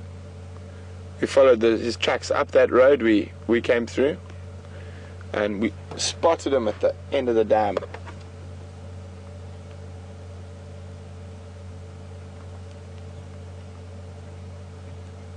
Very still, there's almost not a drop of wind. But there are a few raindrops around. Not too hard yet.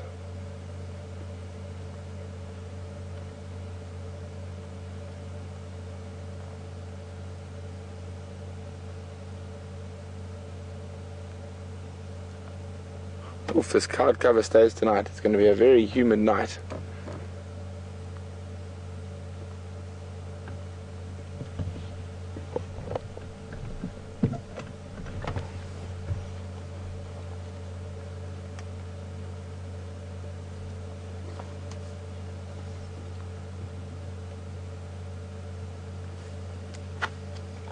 Mark coming.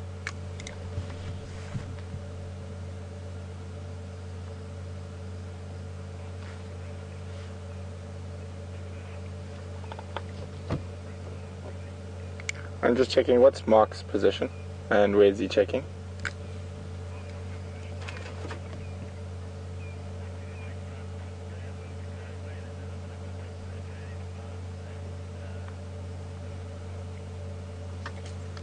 Alright, copy. I've done Elephant Skull all the way to Treehouse. There's no sign, but the tractor has been dragging that road. I'm just standing by, listening for a couple of minutes at Treehouse Dam.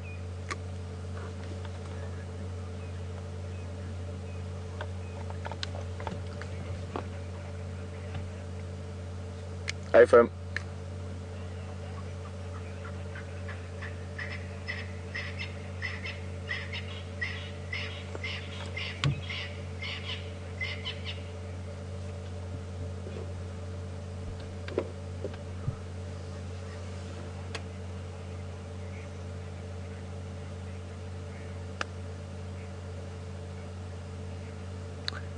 Good evening, Micha. Welcome.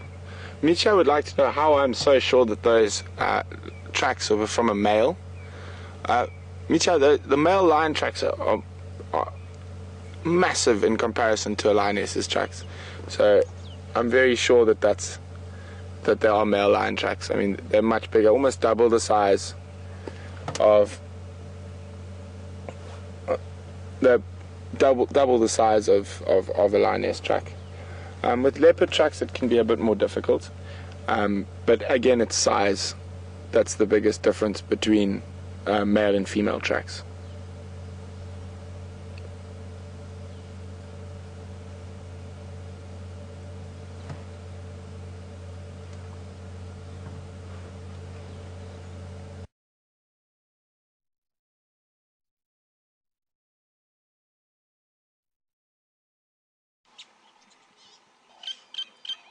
Track back at final controls. We've turned on the generator and we're back with you. So we've been sitting here, we haven't heard anything. So we're probably going to start moving again. Start checking the roads with the spotlights. It's quite possible they'll start moving soon. So hopefully we have a bit of luck with them. Other than that, you never know what we might find. So there were male leopard tracks that also came into this area of a different leopard from the one we just saw. Wow, that was a big bolt of lightning. But we're just going to continue on.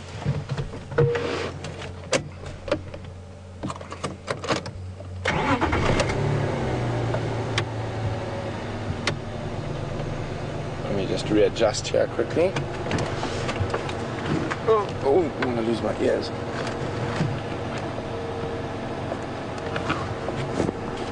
Okay, sorry, just readjusting my side lights.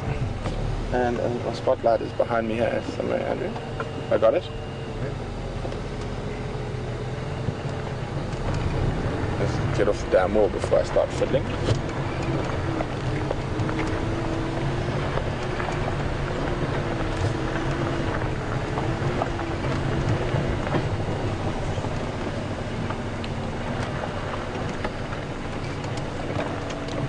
Good evening, Kelly, from sunny Florida. There we go, we found it. Kelly would like to know. I saw it in the vehicle before we left. I'll show it. Anyway, we don't need it just yet. We've still got enough ambient light around. Wants to know how hard it is to find Kruger. To find cheetah in Kruger. It depends on the area. There are areas that have higher densities of cheetah than others, and they're around. If you find tracks and in the right type of area, cheetah can actually be quite easy to find, especially if you find a female who's got youngsters. They can be quite resident in an area while they do have youngsters.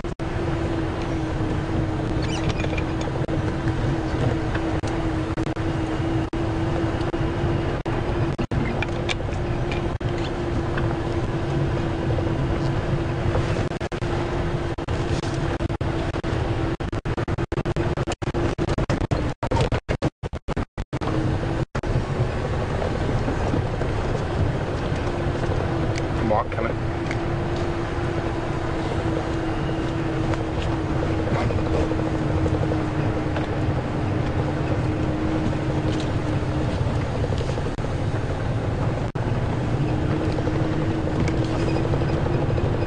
Mark coming.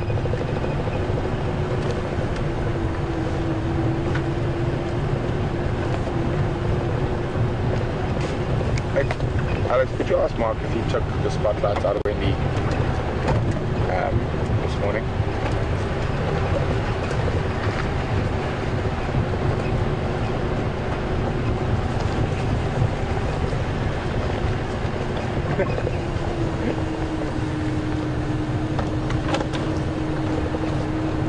What is Mark's position?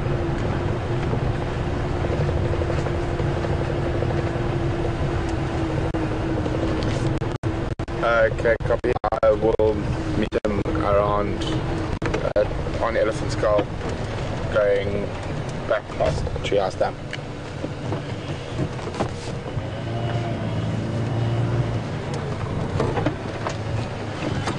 So guys, we're just going to do a quick turnaround. We're going to cross across to Mark quickly, see what he's been up to. And I will be back with you shortly.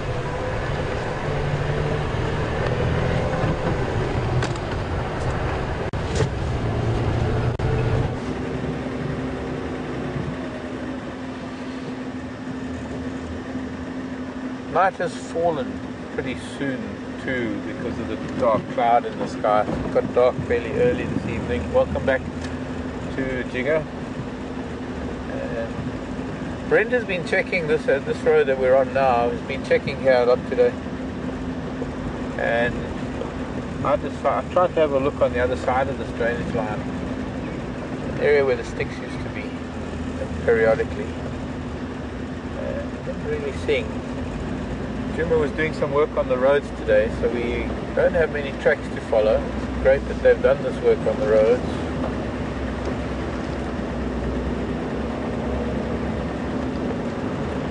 But, well, let's see if we can find any of these nocturnal creatures that are creeping out of the woodwork.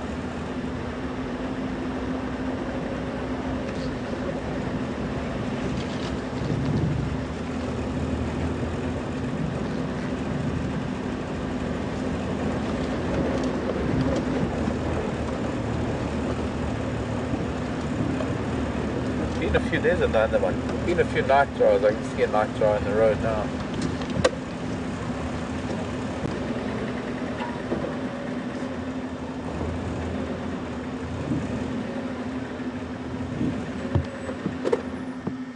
That's gone.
Coming up Elephant Skull, I can see your lights.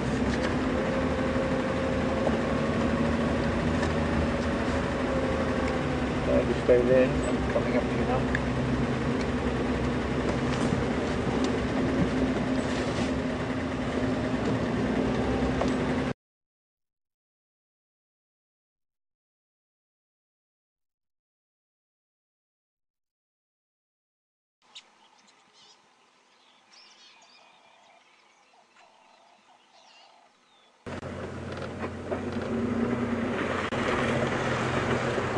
Inkomo. Thank you. Hello. Look who we found. Yeah. I did a quick. There's an old track that comes up on the southern side of this drainage line. Okay. Quite a bit, but I often used to see the sticks there in the old days. But there's nothing. Alibi. So it seems that a few people have been looking around here. Yeah. Okay, so you're gonna go. I'll go down Weaver's Nest, check down towards Philemon. There was also a male leopard track that wasn't there this morning. Yeah. Big male leopard track that came onto it, but it is after, it was before the drag, or when the tractor's been, so it's near impossible to find tracks at the moment. Okay, well it's good, the tractor's been cutting middle monkeys everywhere. Yeah, so it's going to be nice and easy to track tomorrow. But just not, exactly, just not today. If we didn't have the rain, at least the tractors cleared the tracks. Exactly. Yeah. What I might do is I might head around Gallagher again and see if, and Vuatila Dam, see if Kunyuma pops up. Maybe go across the dam wall and then round, shortcut, down to Rumate. Yeah. And then no one's taken what's a treehouse yet. I was on it and then I turned around and came back. Okay. Treehouse up to Spam. Spam Filamans or Spam Garimane? No, I was at Treehouse Dam. That the road on the left of the dam, on the southern side of the dam. Okay, I can do that and then come down. Yeah. Okay, yes we have, Alex. Nice. Okay. Hawk moths. They're everywhere. Yeah. Oh. Warm. Okay, well, good luck. Back home in a little bit. Yeah, and there's little drops and I'm keeping it a little bit nice and cool, but I don't think we're going to get any more. It's too high. Yeah. Good luck, guys. Bye, Brett. Bye, Mark. Bye, Brian. See you next year.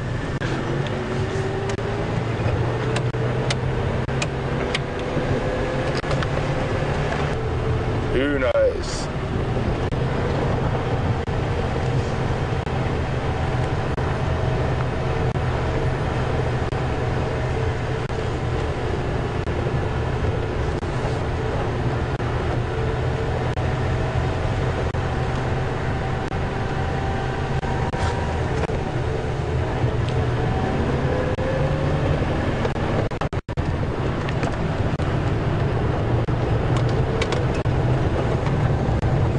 Wait 1 second, Alex.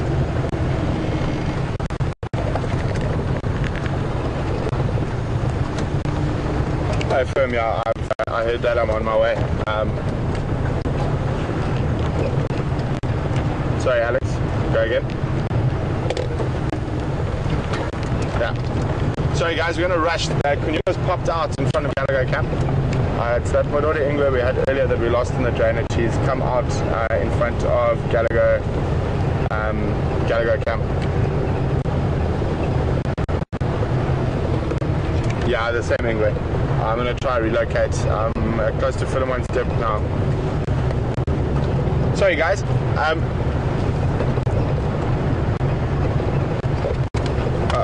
1 second. He's apparently drinking at the pan. The Mlungus who stayed in camp can see him. Okay, sorry guys, so Kunyuma has made an appearance where we were waiting for him. He just took a really long time to pop out. So copy. We'll see there. We're going to try get there before he disappears again. Okay, let's go.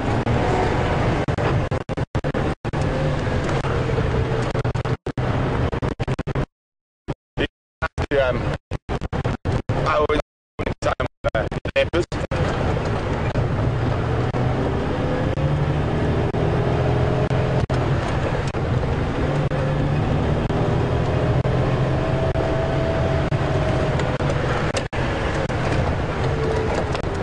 I always love spending time with leopards, and since I've been, my jaws, here with Wild Earth, Kunyuma has definitely become one of my favorite to view, with his different personality. So if you guys are wondering why my lights keep going on and off in front, there's no fault. It's just every time I see a nightjar on the road, I turn off the lights so I don't blind him and he doesn't fly into the car.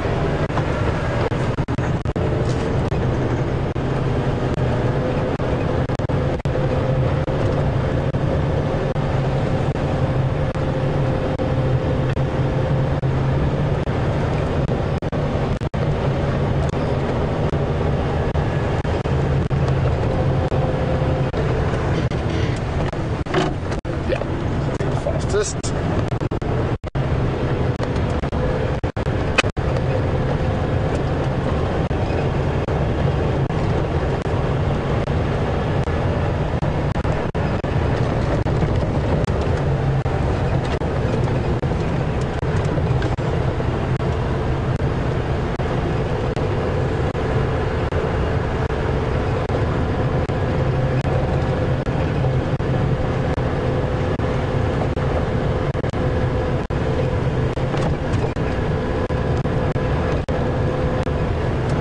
So, Alex, if there are any questions while I'm moving towards that area, I think now's a good time to give them to me before I have to concentrate on trying to find them again.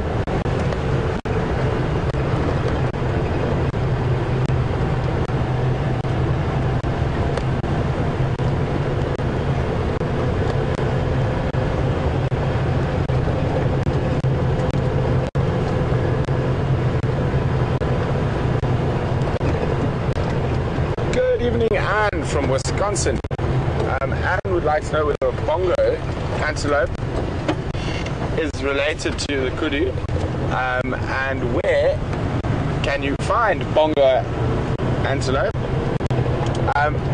Well, they are of the same family, so they are very well related, but very loosely, as much to say as a bushbuck or an inyala is related to a kudu. They're all traphalegid, which means spiral-horned antelope. The bongo is the heaviest of all of them. A big bongo male can weigh up to about 400 kilograms, which is probably just under about 9 pounds, more or less. They are found in the Central and West African rainforests, with an isolated population in East Africa in the Aberdares mountain range in Kenya. They are probably, out of all the traphalegid, they are the most difficult to see because of where they live. Probably, as far as I understand, some of the best places to see them are on bays. Bays are open clearings in the rainforest where there's a natural water seep and high mineral content, and they're generally kept open by elephants. And what happens is that a lot of forest animals will move into that.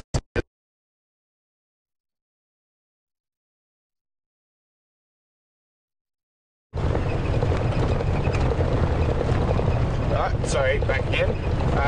So basically those areas are sort of hubs in the rainforest.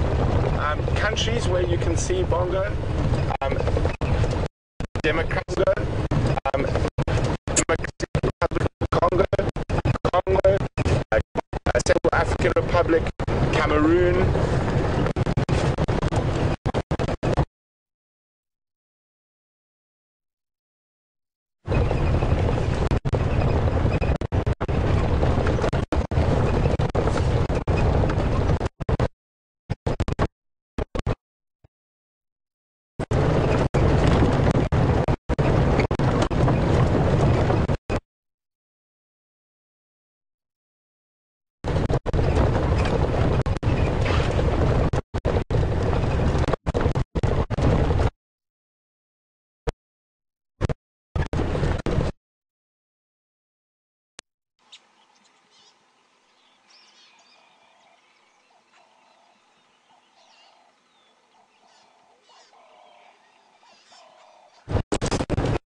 There we go, Kunyuma.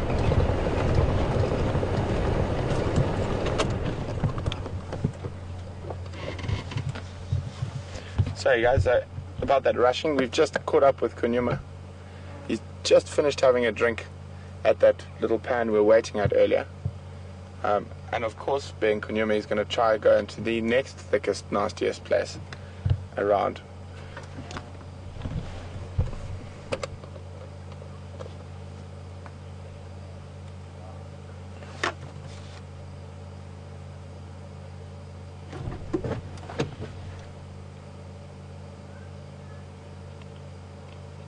Be a nice dark night for him to hunt.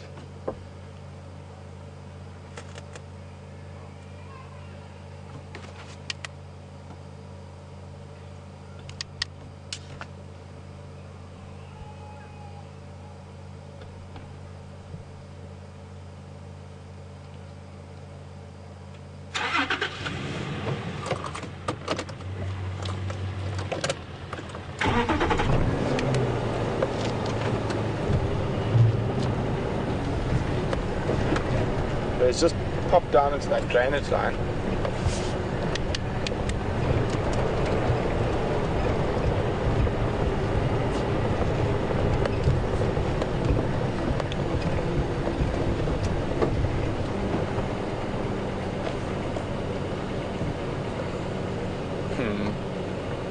Where have you gone, Mr. Kunyuma?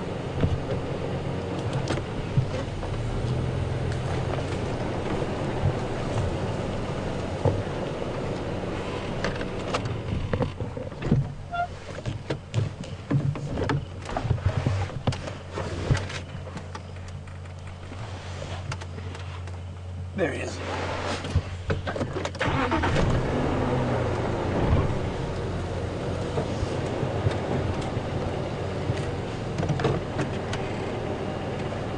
I feel I've got visual, but he's back in the drainage line, maybe 1 out of 5.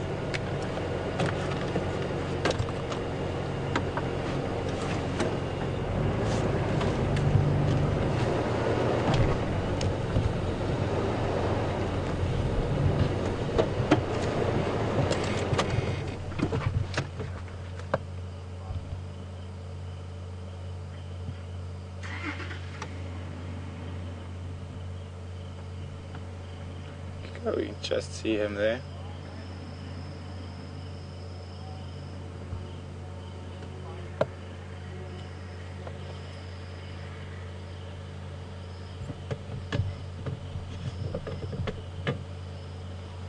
Maybe turn that light off now. It's got the bugs on us for a few minutes.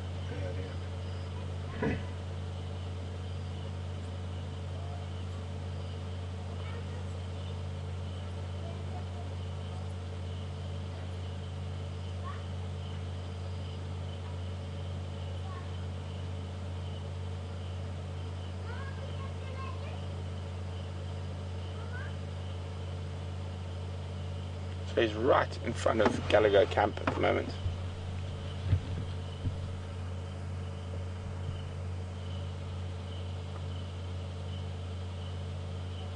So there he is. And there's the lodge light right there.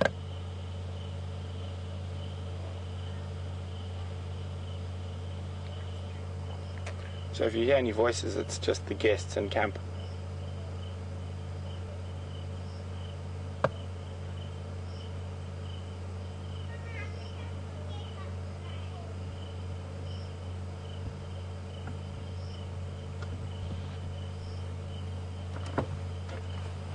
Let me try the light from above here.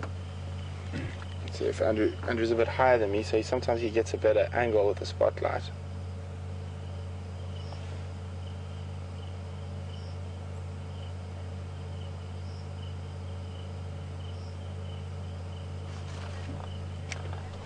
Mark, come in. If you can kill your vehicle, there's line audio.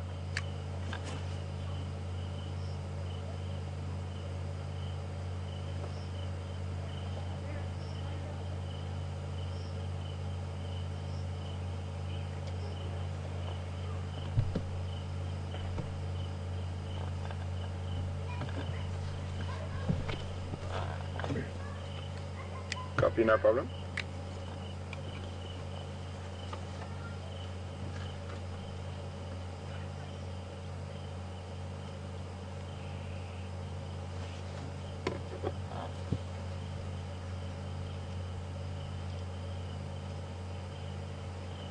Go ahead.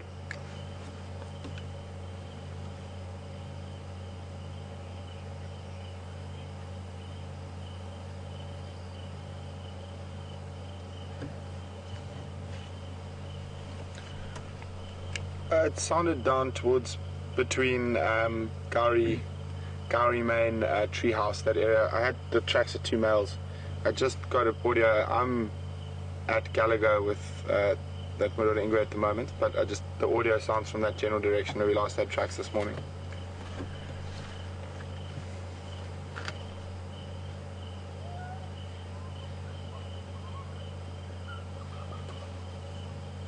Don't drive radio, because it was for everyone.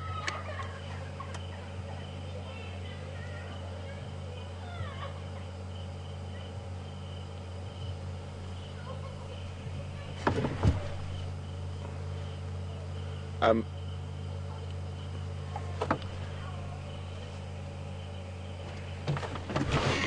they coming closer?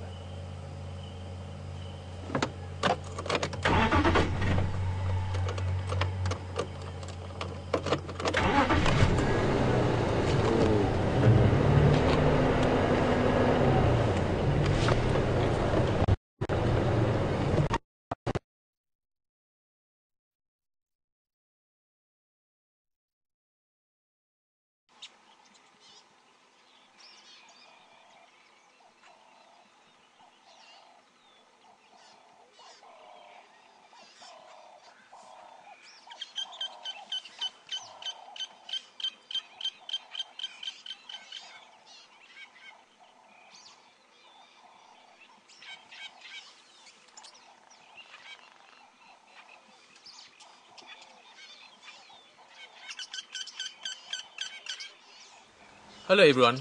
Being out in the bush and being out there live has its technical challenges. We're experiencing some of that now and are working on it as fast as possible to get it sorted and get you back on the vehicle with us.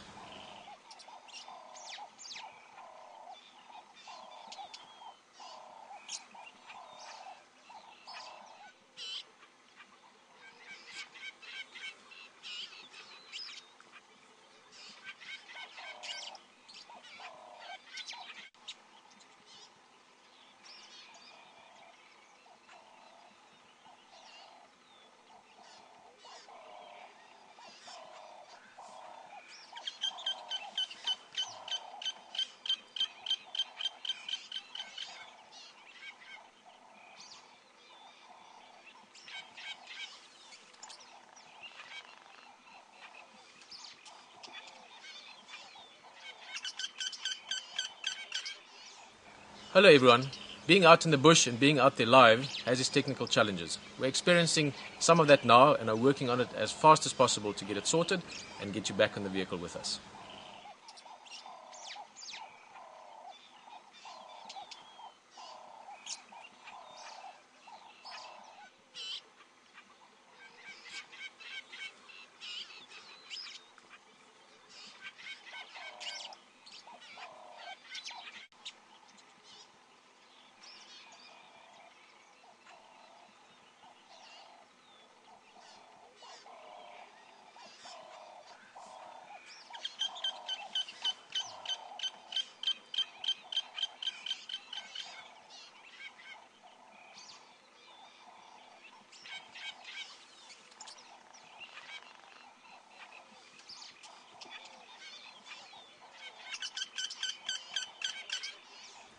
Hello everyone.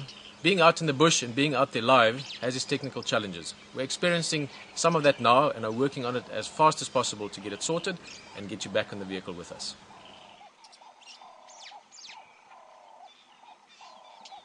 Experiencing what they said was going to happen about solar flares and things. We're both experiencing some signal issues.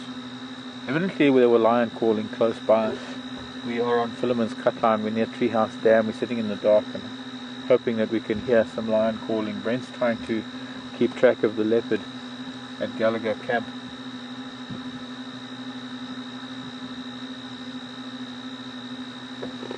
Brent's saying he just clear them now.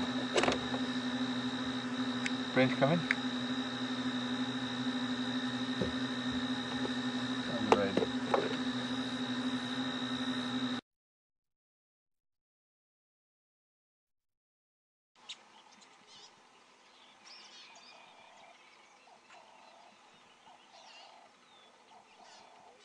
Ed?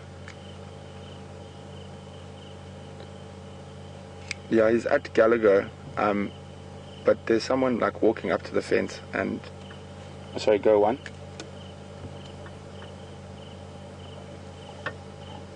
Oh, sorry, I didn't mean to do that on Game Drive channel. But someone's walking up to the fence shining torches on him with kids, and he's less interested now, but he was like seriously interested. One of the kids started crying. Can you shine it?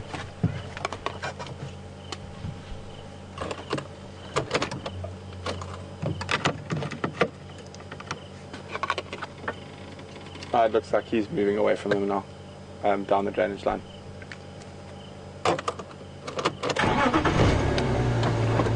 Okay, so guys, looks like he's moving again. We'll try to stick with him.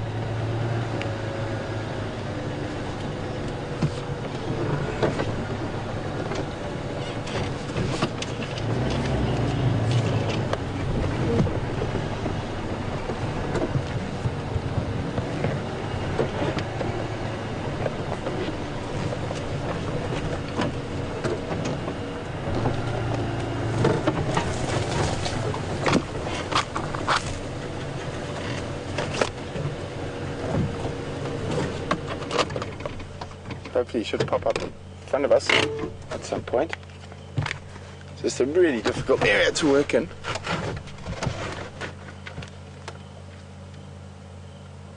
The last place I saw him was just here, and he was moving this way.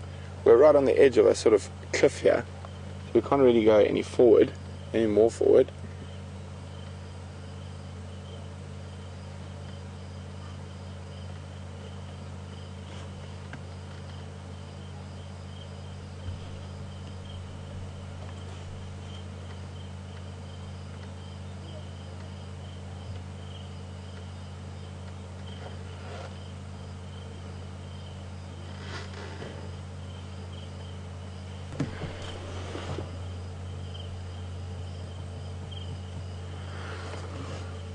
Oh guys, he's very close to us. I think he's below us and we just can't see him because of this cliff face here, and it's quite a lot of thick bush on it.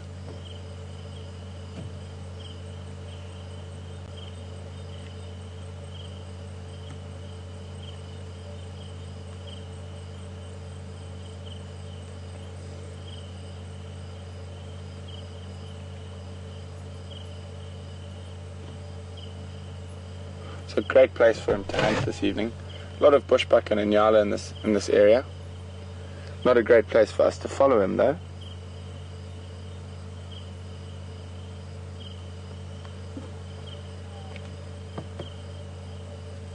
Make sure he hasn't pulled a sneaky and gone past us already. Don't think so.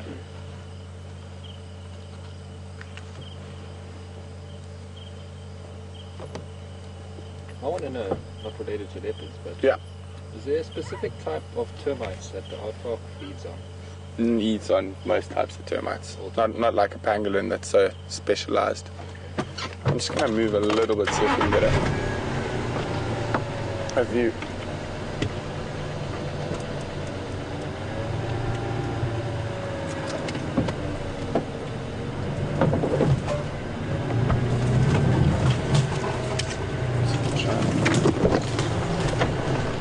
See if we put our nose in there.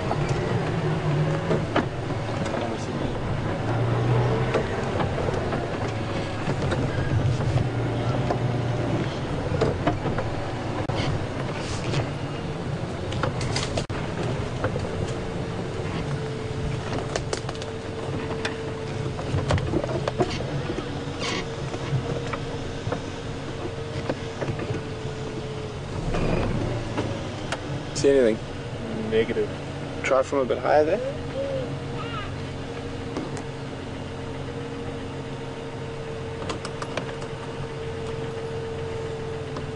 Well, hopefully he's moved off.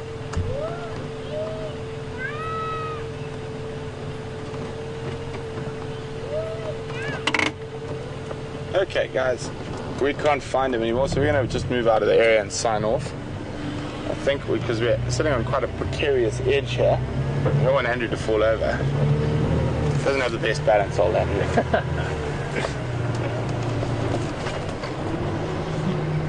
Just check one more check from this side.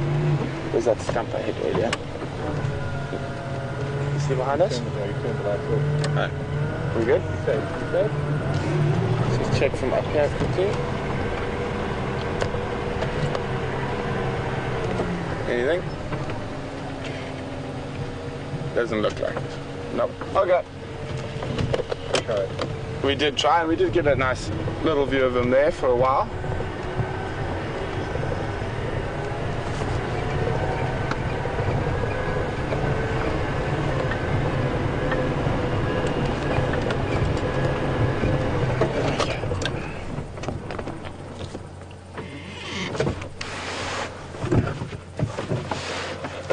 Well guys, thanks very much for joining us on Drive again this evening. It's been a great evening.